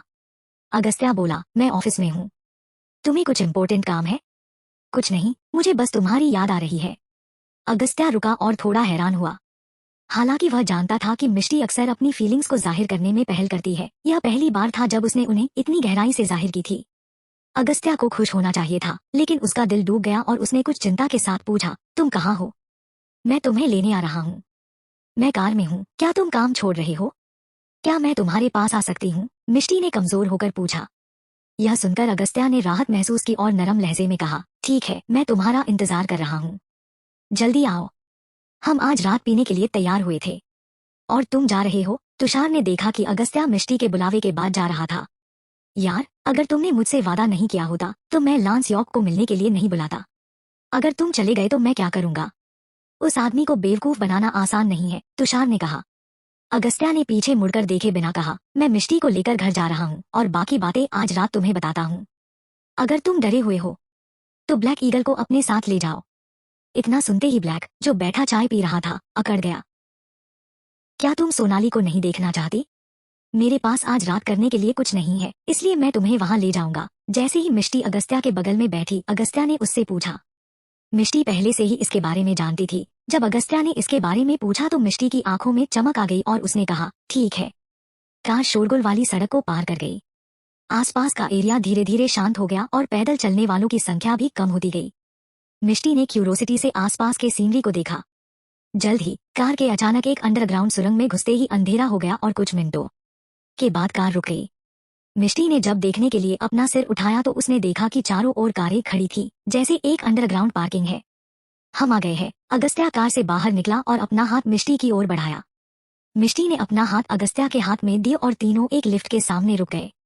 हंटर 2 कदम आगे बढ़ा और वहीं खड़ा हो गया, जबकि एक नीली बत्ती चमकी और एक डिंग के साथ लिफ्ट के दरवाजे खुल गए। अगर कोई आदमी तुम्हारे लिए काम नहीं करता है तो क्या उसके लिए अंदर जाना इम्पॉसिबल है? मिष्टी ने क्यूरोसिटी से पूछा जब वह अगस्त्या का बारीकी से पीछा कर रही थी। बेशक। अगस्त्या रुका और कुछ सोचने के बाद जोड़ा, आमतौर पर कोई भी इस जगह को खोज नहीं सकता, और अगर उन्होंने खोज ली तो वो दुश्मन होगा। क्या होगा अगर वे रास्ता भूल ले? मिष्टी ने कुछ चिंता के साथ पूछा। वे अंदर नहीं जा सकते, अगस्त्या ने कहा शांति से हंसा। अगस्त्या ने अचानक महसूस किया कि मिष्टी अभी भी थोड़ी भोली है। वे इस तरह एक सीक्रेट बेस में रैंडम लोगों को कैसे जाने दे सकता है? इस लिफ्ट को भी विस्फोटकों से हिलाया नहीं जा सकता था। अगर दरवाजे पर हमला किया गया तो यह एक काउंटर अटैक सिस्टम को भी ट्रिगर करेगा। जब कोई दरवाजे पर खड़ा होगा, उसे लेजरों से काट दिया जाएगा। उसके लोगों को भी खबर सबसे पहले मिलेगी। यहाँ आने वाले बाहरी लोग कभी बाहर नहीं निकल पाता है। लेकिन अगस्त्या इस तरह की बात मिष्टी को नहीं बताएगा। झंकार के साथ लिफ्ट रुक गई। मिष्टी ने नजर डाली और उसने निचली मंजिल को देखा। लिफ्ट के दरवाजे खुलने से एक लंबा रास्ता दिखाई देने लगा और दोनों ओर लोहे के मोटे दरवाजे थे। एक बार लिफ्ट से बाहर निकलने के बाद मिष्टी खुद को कांपने से रोक नहीं सकी। कितना ठंडा और नम एहसास है। यह रहने के लिए माहौल बहुत खराब है, मिष्टी ने चारों तरफ देखकर कहा। यह सुनकर अगस्त्या हंसा। क्या मिष्टी ने सोचा कि यह वही जगह है जहां वे आमतौर पर रहते हैं? तुम्हें क्या लगता है कि देशद्रोहियों और दुश्मनों को कितने अच्छे माहौल की जरूरत है? अगस्त्या ने एक आईब्रो उठाई और हल्के से मुस्कुराया। मिष्टी रुकी और तुरंत इस सोच के साथ रिएक्ट किया कि शायद यहीं पर सोनाली को बंद किया गया था। यह उस भयानक कोल्ड अबॉन्डन गोदाम की तुलना में क्या था जिसमें उसे अपने पिछले जीवन में बंद कर दिया गया था? एक पल के लिए मिष्टी की एक्सप्रेशन बदल गई। मिष्टी के चारों ओर की आभा में बदलाव को महसूस करते हुए अगस्त्या थोड़ा भौचक्का हो गया। मिस्टर दीवान, हम आ गए हैं। हंटर रुक गया और पीछे मुड़कर कहा। मिष्टी अपने विचारों से पीछे हट गई और आगे बढ़ने ही वाली थी कि अगस्त्या ने उसे पीछे खींच लिया और कहा, बस बाहर से देखो। अगस्त्या अभी भी नहीं चाहता था कि मिष्टी उस सीन को करीब से देखे। मिष्टी रुक गई और अचानक क्यूरियस हो गई कि अगस्त्या सोनाली के साथ क्या करेगा। मिष्टी ने हाँ में सर हिलाया। हंटर ने आगे बढ़कर लोहे के दरवाजे को दबाया और बाहर एक काली स्क्रीन निकली। स्क्रीन चमकी और फोर स्क्वायर चैम्बर खून से लथपथ लोहे के ठंडे बिस्तर के साथ एक महिला का झुका हुआ और गड़ा हुआ शरीर एक बूढ़ी औरत की तरह लगता और उसके घुटनों के नीचे कुछ भी नहीं था। केवल एक नजर के साथ अगस्त्या ने मिष्टी की आंखों को ढालने के लिए पहुंच गया और हंटर पर भड़क गया। हंटर ने बड़ी मुश्किल से थूक निकला। पिछली बार जब वह आया था ऐसा नहीं था। सोनाली को बचाने के बाद उसने उसे यहाँ छोड़ दिया। इस डर से कि वह मर जाएगी, उसने उसे तब तक अच्छी तरह से खिलाया जब तक कि उसकी जान को खतरा नहीं रहा। किसने सोचा होगा कि केवल थोड़े समय के बाद सोनाली को इस तरह टॉर्चर किया जाएगा। मिष्टी ने अगस्त्या का हाथ हटा लिया और उसकी आंखों में डर के बिना फिर से स्क्रीन पर लगातार देखा। चैप्टर 176। अगस्त्या का पर्सनल डॉक्टर ऋत्विक उस कमरे में आया। यहाँ अभी मिष्टी और अगस्त्या है। जब उसने मिष्टी को देखा तो वो उसकी खूबसूरती से हैरान रह गया।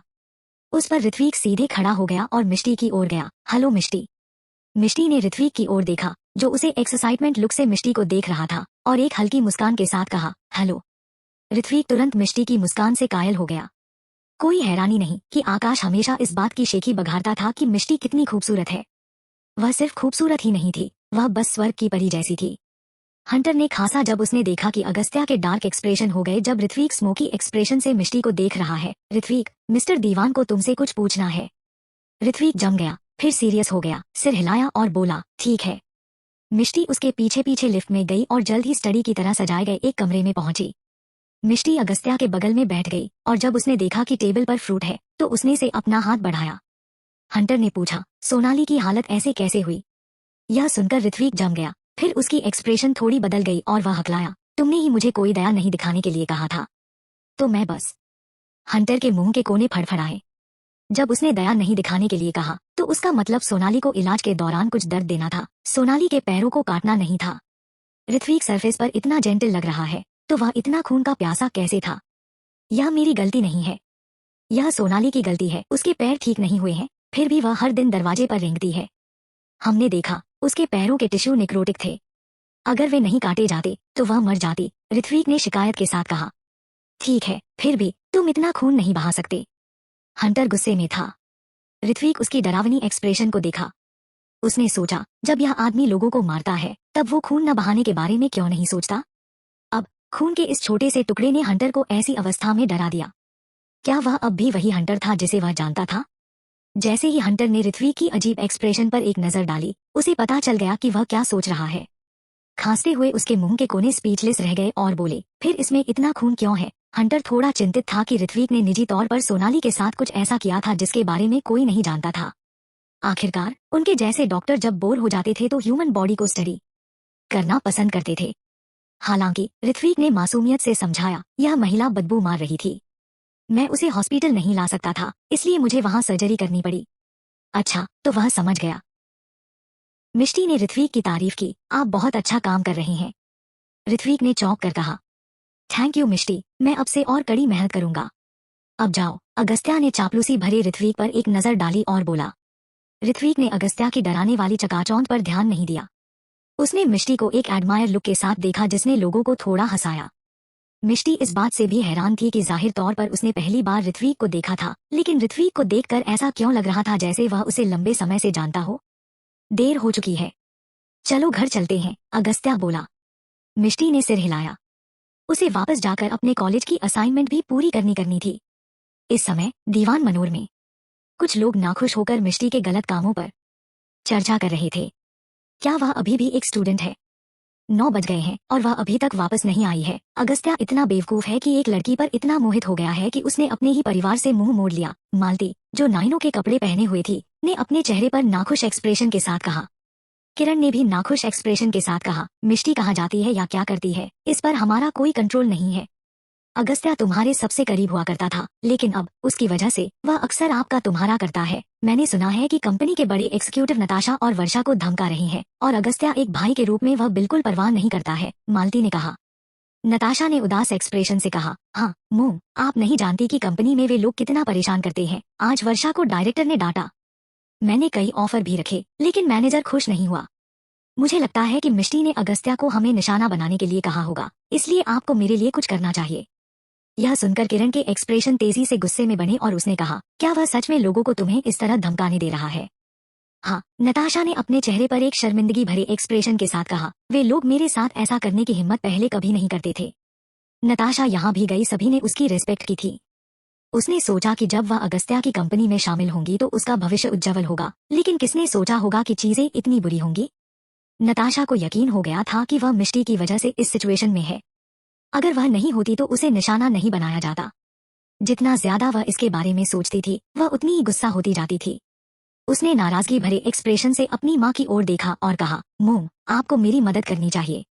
मैं इस तरह नहीं रह सकती। किरण ने जब अपनी बेटी को इस हालत में देखा तो वो दुखी हुई। उसने सोचा अगर मिष्टी नहीं होती तो वे ऐसी सिचुएशन में नहीं होते। किरण अपने रिश्ते की खातिर अगस्त्या के खिलाफ नहीं जाना चाहती थी, लेकिन अब यह क्लियर है कि अगस्त्य ने उसे अपनी भुआ के रूप में सीरियसली नहीं लिया और एक महिला की खातिर वह उसकी बेटी को परेशानी दे रहा है। अब जबकि अगस्त्या उनके साथ बुरा बर्ताव कर रहा तो उसे भी उन्हें बहरहम होने का दोष नहीं दिया जाना चाहिए। किरण ने अपनी बेटी के बालों को सहलाया और उदासी से बोली, मोम तुम्हारे साथ है, चिंता मत करो। मैं उस लड़की को दीवान परिवार को उल्टा और गड़बड़ करने नहीं दूंगी। नताशा को आखिरकार यह सुनकर कुछ सुकून मिला। चैप्टर 177। किरण, तुम लोग मिष्टी के साथ शांति क्यों नहीं बना सकते? उसने तुम लोगों को निशाना बनाने के लिए कभी कोई पहल नहीं की। राखी बोलने से खुद को रोक नहीं सकी। हालांकि किरण घमंडी थी, लेकिन वह मालती की तरह षड्यंत्रकारी नहीं थी, इसलिए उसे बिना किसी कारण के मिष्टी को निशाना नहीं बनाना चाहिए। राखी यह भी नहीं चाहती थी कि इस वजह से परिवार टूट जाए। यह सुनने पर मालती ने उसकी हंसी उड़ाई। हर कोई आपकी तरह टॉलरेंट है, जो अपनी बेटी की शर्मिंदगी को सह सकती है और उसे निगल सकती है। क्या आप जानती हैं कि नताशा ने कितना कुछ सहा है? हम आप लोगों की तरह नहीं हैं, जो दूसरों को खुश करने के लिए अपनी गरिमा की भी परवाह नहीं करते, मालती ने डांटती हुई आवाज में कहा। राखी धीरे से मुस्कुराई और बोली, मालती, तुम गलत हो। उस समय तनीषा और मिष्टी के बीच कुछ विवाद थे।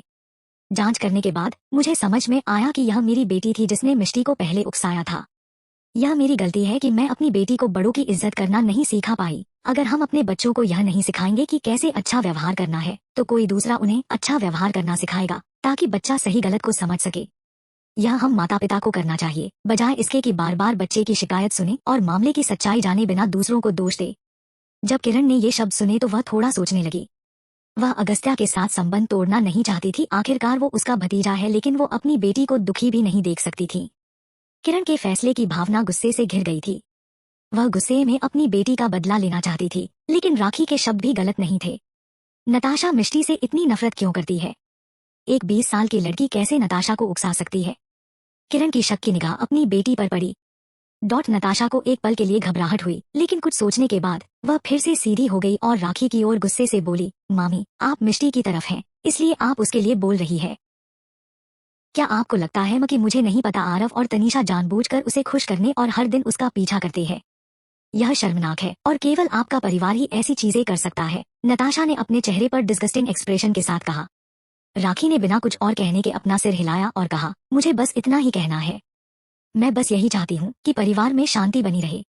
अगर भविष्य में कुछ होता है, मुझे याद न दिलाने के लिए मुझे दोष मत देना। हालांकि राखी कोमल थी, लेकिन जब अपने बच्चों को सबक सिखाने की बात आती थी तो वह कभी कोमल नहीं होती। नताशा, जो कि एक जूनियर है, ने अपने एक बुजुर्ग के सामने ऐसी बातें कही तो वह लकी थी कि राखी ने उसे सबक नहीं सिखाया। यह अफसोस की बात थी कि किरण की ऐसी बेटी है जो किरण को आसानी से मैनिपुलेट कर सकती है। इसके बारे में सोचते हुए राखी खड़ी हुई और किरण से कहा, तुम और मैं एक ही स्कूल में स्टूडेंट थे और हमारे बीच अच्छे संबंध थे। अब हालांकि हमारे बीच का रिश्ता थोड़ा और दूर का है, फिर भी मैं तुम्हें सलाह देना चाहती हूँ। किरण, गलत रास्ते पर मत जाओ। इतना कहने के बाद राखी चली गई।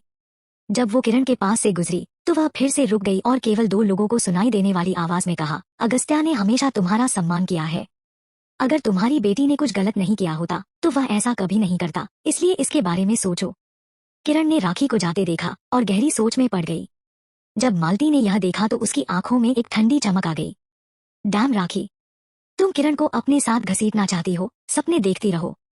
जब मालती ने देखा कि किरण इफेक्ट हो गई है तो उसने सीरियस लुक से कहा, क्या तुम अभी भी 20 साल की लड़की को सुनना चाहती है? तुम्हें नताशा के बारे में सोचना होगा। नताशा उस सिनारियो के बारे में सोचकर कांप उठी और उसने किरण की बाह हिला दी और कहा, मुंह, मैं उस घटिया लड़की की चापलूसी करने के बजाय मरना पसंद करूंगी। यह सुनकर किरण सदमे में आ गई और वह नताशा को दिलासा देने के लिए दौड़ी। तुम किस बारे में बात कर रहे हो? माँ तुम्हारे ऐसा कभी नहीं होने देगी। जैसे ही किरण ने यह कहा उसने मिष्टी और अगस्त्या को साथ साथ चलते देखा। किरण जो शब्द कहना चाहती थी वह एक पल के लिए उसके गले में अटक गया। नताशा ने मिष्टी को तिरस्कार भरी नजरों से देखा। मिष्टी ने नताशा की चिल्लाहट और शिकायत सुनी थी जब वह अंदर आई थी। जब उसने नताशा के एक्सप्रेशन देखे तो मिष्टी ने हैरानी भरी निगाहों से कहा, क्या तुम गुड बाय कह रही हो? यह सुनकर नताशा जम गई और समझ नहीं पाई कि उसका क्या मतलब है, लेकिन उसने झुंझलाहट से उसकी ओर देखा और कहा, तुम्हारा क्या मतलब है? क्या तुम यहाँ मेरे और अगस्त्या के इंतजार में गुड बाय कहने के लिए नहीं बैठी हो?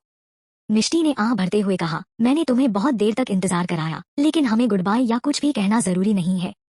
अगर तुम जाना चाहती हो तो तुम बस सीधे जा सकती हो, क्योंकि तुम्हें हमारा इंतजार करने में मुश्किल है ना? मिष्टी मुस्कुराई, लेकिन जो शब्द निकले उन्होंने माँ और बेटी के चेहरों को धीरे धीरे सख्त कर दिया। अगस्त्या, क्या तुम मिष्टी के बारे में कुछ नहीं करने जा रहे हो? तुम उसे नताशा और अपनी बुआ के साथ इस तरह का व्यवहार कैसे करने दे सकते हो? मालती गुस्से में खड़ी हुई और अगस्त्या से पूछा। अगस्त्या ने उसकी ओर नहीं देखा बल्कि नताशा और किरण को देखा, जिनके चेहरे पर खुशी नहीं थी, और शांति से कहा, मिष्टी पहली बार घर आई है। मैं नहीं चाहता कि वह दुखी हो। मैं नहीं चाहता कि आप लोग भी दुखी रहो। अगर आप लोगों को मिष्टी का यहाँ रहना अच्छा नहीं लगता तो आप बाहर जा सकते हैं। मैं किसी से आप लोगों के लिए एक विला तैयार करने के लिए कह सकता हूँ। आप लोग जब चाहे तब यहाँ आ सकती है। इस तरह का सीन करने की जरूरत नहीं है। मिष्टी और मैं जीवन भर दीवान मैनर में रहने की पॉसिबिलिटी नहीं है, और हम यहाँ केवल 2 बूढ़े लोगों के लिए हैं। जब हम यहाँ से चले आप वापस यहाँ रहने आ सकती है। मिष्टी ने भी सहमति में बार बार अपना सिर हिलाया। किरण को उम्मीद नहीं थी कि अगस्त्या ऐसा कहेगा। वह हैरान थी और साथ ही उसने जो गुस्सा अभी महसूस किया था वो थोड़ा कम हुआ। चैप्टर 178। किरण ने सोचा था कि मिष्टी के टारगेट के साथ अगस्त्या उन्हें बाहर निकालने में संकोच नहीं करेगा। उसे उम्मीद नहीं थी कि वह ऐसा कहेगा, जो कि काफी सम्मान भी है। अगर आज राखी ने उसे समझा नहीं होता कि तो वह शायद इसके बारे में ज्यादा सोचती और सोचती कि अगस्त्या उसे बाहर निकाल रहा है। अब जब उसने ध्यान से अगस्त्या के शब्दों का एनालिसिस किया तो उनमें कुछ भी गलत नहीं था। मुझे पता है, मैं नताशा को कुछ समय के लिए बाहर ले जा रही हूँ। किरण एक पल के लिए झिझकी और सहमति में सिर हिलाया। यह सुनकर मालती की आंखें छोड़ी हो गईं। मालती किरण से नाराज थी, लेकिन वो अगस्त्या के सामने ज्यादा कुछ नहीं कह सकती थी। जब अगस्त्या और मिष्टी ऊपर गए तो मालती दौड़कर किरण के पास गई। तुम इतनी बेवकूफ कैसे हो सकती हो? तुम कैसे तैयार हो गई? क्या तुम मिष्टी के जाल में नहीं पड़ रही हो? अगर यह पता चलता है कि तुम्हें दीवान मैनर से बाहर निकाल दिया गया है क्योंकि तुम्हें मिष्टी के साथ नहीं मिला, तो तुम्हारी और नतीशा की गरिमा कहाँ होगी? मालती ने उसे समझाने की कोशिश की। किरण के एक्सप्रेशन कुछ हैरान थे और उसने कहा, यह सबसे अच्छा समाधान है। सबसे अच्छा समाधान? सबसे अच्छा समाधान यह होगा कि तुम मिष्टी से छुटकारा पालो। तुम्हें बाहर नहीं जाना चाहिए। जब मोम और डैड बाद में प्रॉपर्टी का बंटवारा करेंगे तब तुम्हारे पास एक हिस्सा हो सकता है, मालती ने नाखुश होकर कहा। किरण ने मालती की बातों को रिजेक्ट कर दिया। अब जब दीवान परिवार अगस्त्या के अधीन है तो सभी प्रॉपर्टी उसकी है, तो चलो इसके बारे में सोचकर नहीं बैठते हैं, क्योंकि यह हमारा नहीं है। हालांकि किरण मिष्टी को पसंद नहीं करती थी, लेकिन अगस्त्या को परिवार की प्रॉपर्टी विरासत में मिलने पर उसे कोई दिक्कत नहीं थी। उसके माँ बाप ने अपने हिस्से की प्रॉपर्टी का कुछ हिस्सा किरण को पहले ही दे दिया थी। वह उस प्रॉपर्टी को शेयर नहीं करना चाहती जो अगस्त्या की थी। इसके अलावा अगस्त्या ने कभी भी खाने और कपड़ों के मामले में उनके साथ खराब व्यवहार नहीं किया, इसलिए उसके लिए यह एक पाप होगा कि वह दीवान परिवार को स्प्लिट कर दे। किरण की बातों ने मालती की महत्वाकांक्षा पर पानी फेर दिया। तुम बहुत बेवकूफ हो, मालती ने उससे नाराज टोन में कहा और आगे कहने से पहले किसी और को देखने के लिए इधर उधर देखा। मुझे लगता है कि मिष्टी बहुत महत्वाकांक्षी है और उसने पहले दिन यहाँ इतना बड़ा तमाशा किया। न केवल मोम और डैड को दूर भेज दिया गया बल्कि अब उसने तुम्हें और नताशा को छोड़ने के लिए बरगलाया है। तुम्हारे बिना परिवार में उसका राज हो जाएगा, है ना? इसके अलावा अगस्त्या उस पर भरोसा करता है, इसलिए अगर हम सावधान नहीं रहे तो दीवान परिवार की प्रॉपर्टी वो अपने नाम करवा लेगी। किरण ने आईब्रो चढ़ाई और कहा, उसमें ऐसा करने की हिम्मत नहीं है, और इसके अलावा अगस्त्या को बेवकूफ बनाना इतना आसान नहीं है। मालती ने उसका मजाक उड़ाया और कहा, किरण तुम बहुत भोली हो। उसने इतने कम समय में हमारे परिवार के सबसे डिफिकल्ट पर्सन को टेक डाउन कर दिया है। क्या तुम्हें विश्वास है कि उससे निपटना आसान होगा? अब जब विजय यहाँ है तो मैं चाहती हूँ कि विजय दीवान परिवार को संभाले। अगर मिष्टी महत्वाकांक्षी रही तो वो हमारे लिए जीवन को कठिन बना देगी। किरण की आंखें एक पल के लिए टिमटिमा उठीं और उसका दिमाग ब्लैंक हो गया। यह देखकर कि किरण की एक्सप्रेशन झिझकने वाली लग रही थी, मालती ने फिर कहा, मैं विजय को तुम्हें और नताशा को दीवान ग्रुप का एक छोटा सा हिस्सा देने दूंगी। फ्यूचर में तुम दीवान ग्रुप में शेयर होल्डर होंगी, और फिर कंपनी में नताशा को धमकाने की हिम्मत कौन करेगा? मालती को पता था कि नताशा किरण की कमजोरी थी, और जब तक यह नताशा के बारे में था वह मना नहीं कर सकती थी। किरण ने इन अधिकारों के बारे में कभी नहीं सोचा था, लेकिन वह इस समय थोड़ी सी लालची हो गई थी। जब नताशा कमरे में आई और उसने यह सुना तो उसकी आंखें तुरंत चमक उठीं। मालती ने जो कहा था वही वह चाहती थी। वह ललचा गई और उसने बिना यह सोचे कि यह गलत है अपनी माँ की ओर देखा। उसकी माँ का सरनेम दीवान था, तो क्या प्रॉपर्टी का थोड़ा सा हिस्सा उनके नाम होना नॉर्मल नहीं था? उनकी राय में यह प्रॉपर्टी दीवान परिवार की बाल्टी में सिर्फ एक बूंद थी। मोम मामी ठीक कह रही हैं। अगर आप दीवान ग्रुप की शेयर होल्डर बन गई तो वे लोग मुझे धमकाने की हिम्मत कभी नहीं करेंगे। यह कैसे आसान हो सकता है? अगर हम सावधान नहीं रहे तो हम बर्बाद हो जाएंगे। जब शब्द बाहर निकलेगा तो लोग मेरे बारे में क्या सोचेंगे? वे सोचेंगे कि मेरे माता पिता ने मेरा हिस्सा मुझे पहले ही दे दिया था और अब मैं अगस्त्या की प्रॉपर्टी को जब्त करना चाहती हूँ। नताशा तुम बहुत भोली हो। जब किरण ने अपनी बेटी की बातें सुनी तो वह गुस्सा हुए बिना नहीं रह सकी और उसे फटकार लगाई। नताशा अवाक रह गई। जहाँ तक वह याद कर सकती थी, उसकी माँ ने उससे पहले कभी भी जोर से बात नहीं की थी और उसे इस तरह डांटा नहीं था, और यह पहली बार था। नताशा ने नहीं सोचा था कि उसकी मामी ने जो कहा था उसमें कुछ भी गलत था, लेकिन उसकी माँ को इस बात की परवाह नहीं थी। नताशा गुस्सा होकर अपनी माँ पर चिल्लाई, अगर वो लोग मुझे धमका रहे हैं तो उसका कारण आप हो। मैं आपसे नफरत करती हूँ। इतना कहकर नताशा अपने कमरे में भाग गई। किरण भी गुस्से में थी। जब मालती ने यह देखा तो उसने किरण से कहा, सिर्फ नताशा की खातिर मुझे भी लगता है कि तुम्हें हमारा साथ देना चाहिए। अपनी इकलौती बेटी को निराश मत करो। यह सुनकर किरण ने अपनी मुट्ठी बांध ली। चैप्टर 179। किरण और नताशा अगले दिन बाहर चले गए। उनके जाने के कारण दीवान मैनर का माहौल थोड़ा निराशाजनक था। हर कोई मिष्टी के बारे में निजी तौर पर बात कर रहा था। उसके यहाँ रहने के थोड़े ही समय में दीवान मैनर में आमूलचूल परिवर्तन हो गया था। अब दीवान मनोर के लोग दो गुटों में बंट गए। एक मालती का गुट था जबकि दूसरा राखी और मिष्टी का गुट था। मूल रूप से जब किरण वहां थी तो वह मालती की तरफ थी, लेकिन अब वह चली गई थी। मालती अकेली हो गई थी। लेकिन जल्द ही मिष्टी को हैरान करने वाली खबर मिली। दीवान मैनर से बाहर जाने के आधे महीने बाद ही उसे सुनने को आया कि नताशा की सगाई हो रही थी। उसकी सगाई सिंघानिया परिवार के राजीव से हुई थी। जब उसने यह खबर सुनी तो मिष्टी अंदर तक सदमे में चली गई। अपने पिछले जीवन में उसने नताशा की सगाई के बारे में सुना था, लेकिन उस समय उसे उस महिला में कोई दिलचस्पी नहीं थी जिससे वह नफरत करने लगी थी, और उसने इसके बारे में नहीं पूछा। अगस्त्या ने भी उसे नहीं बताया। लेकिन मिष्टी ने कभी नहीं सोचा था कि यह राजीव होगा। क्या सगाई करना जल्दबाजी नहीं थी? मिष्टी को एक अशुभ एहसास हुआ।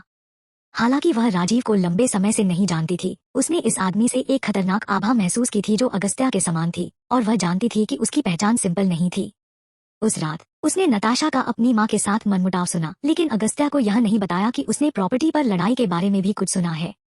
उसने उस समय किरण की बात नहीं सुनी, और यह नहीं जानती थी कि वह मालती के साथ काम कर रही है या नहीं। लेकिन अब ऐसा लग रहा था कि चीजें उतनी सरल नहीं थी जितनी उसने सोची थी।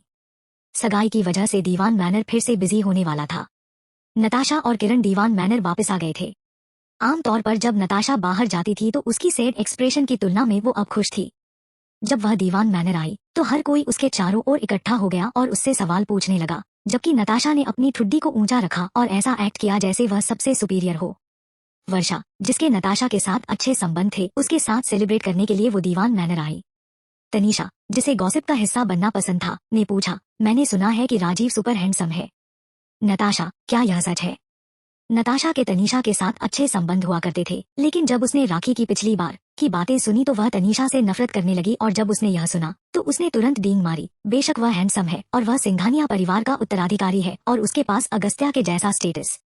जब सिंघानिया परिवार विदेश में था तब इसका बिजनेस बहुत बड़ा था और अब यह देश में बहुत सफल है। फ्यूचर में जब मैं उससे शादी करूंगी तो मैं एक अमीर आदमी की वाइफ बनूंगी, लेकिन तुम नहीं समझोगी। आखिरकार सभी लोगों के पास ऐसा अवसर नहीं होता है। इतना कहने के बाद नताशा ने अपने बरगंडी नाखूनों से अपना मुंह ढक लिया और खिलखिलाकर हंस पड़ी। तनीषा को पहली बार में यह एहसास नहीं हुआ कि वह दिखावा कर रही है, लेकिन जब उसने नताशा की हंसी दी तो उसका चेहरा उतर गया। नताशा, तुम ऐसे कैसे बात कर सकती हो? वर्षा ने कहा। नताशा सही कह रही है, वो तुम्हारी जैसी नहीं है जो दूसरों के आगे पीछे घूमती है। तनीषा का इतना अपमान कभी नहीं हुआ था। अगर यह कोई और होता तो वह गुस्सा हो जाती, लेकिन उसके सामने दो लोग ऐसे लोग थे जिनके साथ वह बड़ी हुई थी और जानती थी, जिसमें उसकी बहन भी शामिल थी। वे उसके बारे में ऐसा कैसे कह सकते हैं? तनीषा को इतना गुस्सा आया कि वह रोते हुए भाग गई। वे दोनों अभी भी जोर जोर से हंस रहे थे। राजीव सच में इस तरह की लड़की को पसंद करता है। मिष्टी, जो थोड़ी दूर खड़ी यह नजारा देख रही थी। मैडम, एक नौकरानी ने मिष्टी को देखा और उसे ग्रीट किया। नौकरानी की आवाज सुनकर नताशा और वर्षा ने मुड़कर मिष्टी को देखा। तनीषा जो एक रानी की तरह एक्ट कर रही वर्षा के साथ मिष्टी के पास गई और कहा, मिष्टी, यह मत सोचो कि सिर्फ कि तुम दीवान परिवार की बहू तो तुम सबसे ज्यादा इम्पोर्टेंट हो। मिष्टी ने अवाक होकर कहा, मैंने कब कहा कि मैं कोई इम्पोर्टेंट पर्सन हूँ? तुम अभी भी दिखावा कर रही हो। हम सभी जानते हैं कि तुमने नताशा और आंटी को दीवान परिवार से बाहर निकाल दिया था, तो अब तुम नाटक क्यों कर रही हो? क्या अब तुम डर रही हो क्योंकि तुम जान गई हो कि नतीशा सिंघानिया परिवार में शादी कर रही है? वर्षा ने तिरस्कार भरी आवाज में कहा। डर? क्या वह सिंघानिया परिवार की बहू होने के नाते मुझे डराने वाली है? मिस वर्षा, क्या आपको लगता है कि सिंघानिया परिवार दीवान परिवार पर हावी हो जाएगा और फ्यूचर में जब तुम उनसे मिलोगी तो तुम्हें उनकी चापलूसी करके जीना पड़ेगा? मिष्टी ने मुस्कुराहट के साथ उसकी ओर देखा। जब वर्षा ने यह सुना तो उसके चेहरे पर अचानक से गुस्सा आ गया। क्या मिष्टी उसका मजाक उड़ा रही थी? वह और नताशा पहले से ही अच्छे दोस्त थे, तो चापलूसी से उसका क्या मतलब था? यह बकवास था। अजीबता के मामूली संकेत को नजरअंदाज करते हुए वर्षा ने मिष्टी को झुंझलाहट और गुस्से से देखा। तुम्हारा क्या मतलब है? इसका मतलब क्या है? तुम अच्छी तरह से जानती हो, मिष्टी ने कहा। उसने वर्षा की आंखों में झिलमिलाहट महसूस की और एक उज्जवल मुस्कान के साथ अपने हाथ क्रॉस कर लिए। नताशा कोई बेवकूफ नहीं थी और वर्षा ने जो रिएक्शन दिखाई उसे देखकर उसने सुपीरियॉरिटी की फीलिंग्स डेवलप की। आखिरकार जब वर्षा अगस्त्या की मंगेतर थी तो वर्षा ने भी दिखावा किया था और इससे नताशा बहुत जेलस फील करती थी। वह उस दिन के लिए तरस रही थी जब उसे अगस्त्या जैसा आदमी मिलेगा। उसे उम्मीद नहीं थी कि राजीव उसे भी पसंद करेगा और जब उसकी माँ ने राजीव से बात की तो वह इसके लिए तैयार हो गया। वह राजीव को तब से जानती थी जब वह एक बच्ची थी, लेकिन उसकी माँ राजीव के परिवार और दीवान परिवार के बीच के ठंडे रिश्ते के कारण उसे उसके कांटेक्ट में आने देने से हिचक रही थी। तनीषा के विदेश जाने के बाद वे दोनों एक ही कॉलेज गए और उसने राजीव की रेपुटेशन के बारे में बहुत कुछ सुना था। अन्य लड़कियों की तरह तनीषा उसे अपना आइडल मानती थी। उसने कभी नहीं सोचा था कि एक दिन वह उसकी पत्नी बनेगी। तनीषा इस घटनाक्रम से बहुत खुश थी। इस तरह उसने नाराज वर्षा को खींच लिया, उसका हाथ थपथपाया और आराम से कहा, वर्षा, इसे पर्सनली मत लो। वो लकी है जो उसकी शादी अगस्त्या से हुई है ना? यह कोई बड़ी बात नहीं है। तुम्हारी शादी उससे होगी जो उससे कई गुना बेहतर। चैप्टर 180। मेरे पति से दर्जनों गुना बेहतर। मिष्टी ने एक आईब्रो उठाई और कहा, क्या तुम्हें यकीन है कि ऐसा व्यक्ति दुनिया में मौजूद है? वर्षा अभी भी कुछ सुकून महसूस कर रही थी, लेकिन एक बार जब उसने सुना कि मिष्टी ने क्या कहा तो उसके एक्सप्रेशन तुरंत डार्क हो गए। वास्तव में अगस्त्या जैसा आदमी पहले से ही लाखों में एक था, तो क्या उससे 10 गुना बेहतर आदमी मौजूद हो सकता है? अगर उसके परिवार की दीवान परिवार के साथ दोस्ती नहीं होती और उनके बुजुर्गों का संबंध नहीं होता तो वह अगस्त्या जैसे आदमी के करीब नहीं जा पाती। उससे सगाई करना तो दूर की बात है। वह भाग्यशाली थी, लेकिन अब जब वह भाग्य से बाहर थी तो वह अपने हाई पोजीशन से गिर गई और अपनी इंफीरियर स्टेटस को फिर रेगेन कर लिया।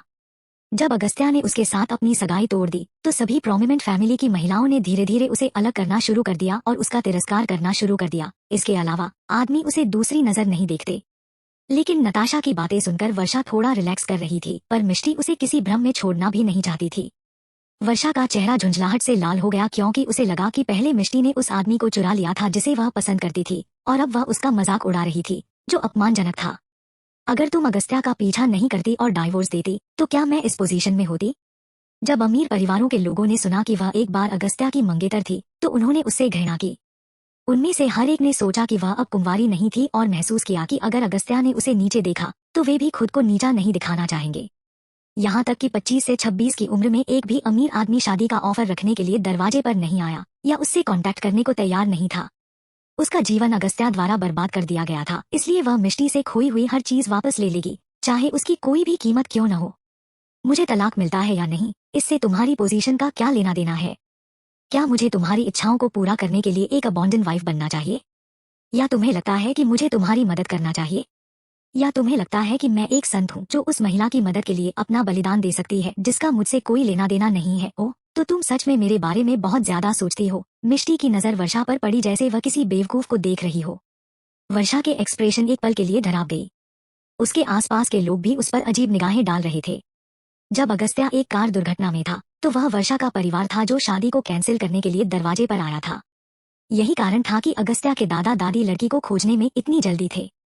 यह सुनकर भीड़ स्पीचलेस रह गई। कई लड़कियां जो वर्षा के करीब थीं, उन्होंने महसूस किया कि जब उन्होंने उसकी नाराजगी भरी एक्सप्रेशन देखी तो वह इसकी हकदार थी। वर्षा खुद स्पीचलेस थी। वह और क्या कह सकती थी? यह उसकी गलती थी कि वह जीत नहीं सकी। वह अगस्त्या के साथ बड़ी हुई थी, लेकिन वह एक ऐसी लड़की को हरा नहीं सकती थी जो केवल थोड़े समय के लिए यहाँ रही हो। चारों ओर अजीब नजरों को देखते हुए नताशा को लगा कि वर्षा ने उसे शर्मिंदा किया है, इसलिए उसने अपना हाथ छोड़ दिया और कहा, फॉरगेट इट वर्षा, चलो चलें। वर्षा उसके रवैये से परेशान थी। क्या इस पॉइंट पर नताशा को मिष्टी को डांटने में मदद नहीं करनी चाहिए? उसने उसे जाने क्यों दिया? उसने अपना पैर पटका और नताशा के पीछे पीछे ऊपर गई। दोनों को जाते हुए देखकर मिष्टी ने अपने कंधे उचकाए और अपनी निगाहें घुमाई और देखा कि हर कोई उसकी ओर देख रहा है। वह रुकी और एक उज्जवल मुस्कान के साथ कहा, तुम सब मुझे क्यों देख रहे हो? मेरे चेहरे पर फूल हैं। सभी ने जल्दी से अपनी आंखें हटा ली और सोचा कि मिष्टी का चेहरा फूल से भी ज्यादा सुंदर है।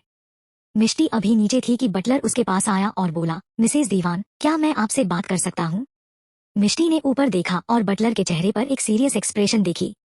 उसने तुरंत कहा, हाँ, मैं आपके लिए क्या कर सकती हूँ? बटलर ने झिझकते हुए कहा, ऐसा है, मिस नताशा की सगाई हो रही है और अतीत में इस तरह की चीजें मैडम मालती द्वारा संभाली जाती थी, लेकिन इस बार मैडम ने मुझे आपके पास आने के लिए कहा। ओह! मिष्टी ने आईब्रो ऊपर करके कहा, आपका मतलब है कि मुझे अरेंजमेंट देखनी चाहिए? बटलर ने सिर हिलाया और कहा, हाँ, यह एक बड़ी बात है और बहुत सारे मेहमान आएंगे और जाएंगे, इसलिए समय सार का है। मिसेज दीवान, आपको किसी को तुरंत अरेंजमेंट के लिए ऑर्डर देना होगा। उस पर मिष्टी ने हाँ में सिर हिलाया और कहा, ठीक है, आप इतने सालों से दीवान परिवार में हैं, इसलिए आप इस तरह की चीजों से अच्छी तरह परिचित होंगे। बस वही करें जो आपको करने की जरूरत है और तैयारियों को मैनेज करें। बटलर मुस्कुराया और सिर हिलाया। दरअसल अतीत में जब ऐसी चीजें सामने आती थी तो उन्हें सीधे ऊपर से अरेंजमेंट करने के ऑर्डर दिए जाता था। अंत में तय हुआ कि सगाई की पार्टी बैक गार्डन में होगी। बटलर मिष्टी को वहां ले गया। मिष्टी ने तरह तरह के खिले हुए फूलों को हैरानी से देखा। बटलर ने फूलों की ओर प्रेम भरी निगाहों से देखा और कहा, दादी जब यहाँ थी तो उन्हें ये फूल बहुत पसंद थे। जब उनके पास करने के लिए कुछ नहीं होता था तो वह उन्हें देखने के लिए यहाँ वापस आती थी। यह सुनकर मिष्टी ने थोड़ा रुककर कहा, ऐसा है? बटलर ने सिर हिलाया। मिष्टी ने कुछ सेकंड के लिए विचार किया, घास को देखा और जमीन पर हलचल के कुछ निशान देखे। पार्टी के दौरान सावधान रहें ताकि कोई इसे बर्बाद न करे। बटलर ने अपना सिर हिलाया और कहा कि वह समझ गया। जल्द ही एंगेजमेंट का दिन आ गया। सीढ़ियों से खड़े होकर मिष्टी देख सकती थी। नौकर अपना काम सही तरीके से कर रहे थे। उसने मालती को नताशा और वर्षा के पास जाते देखा।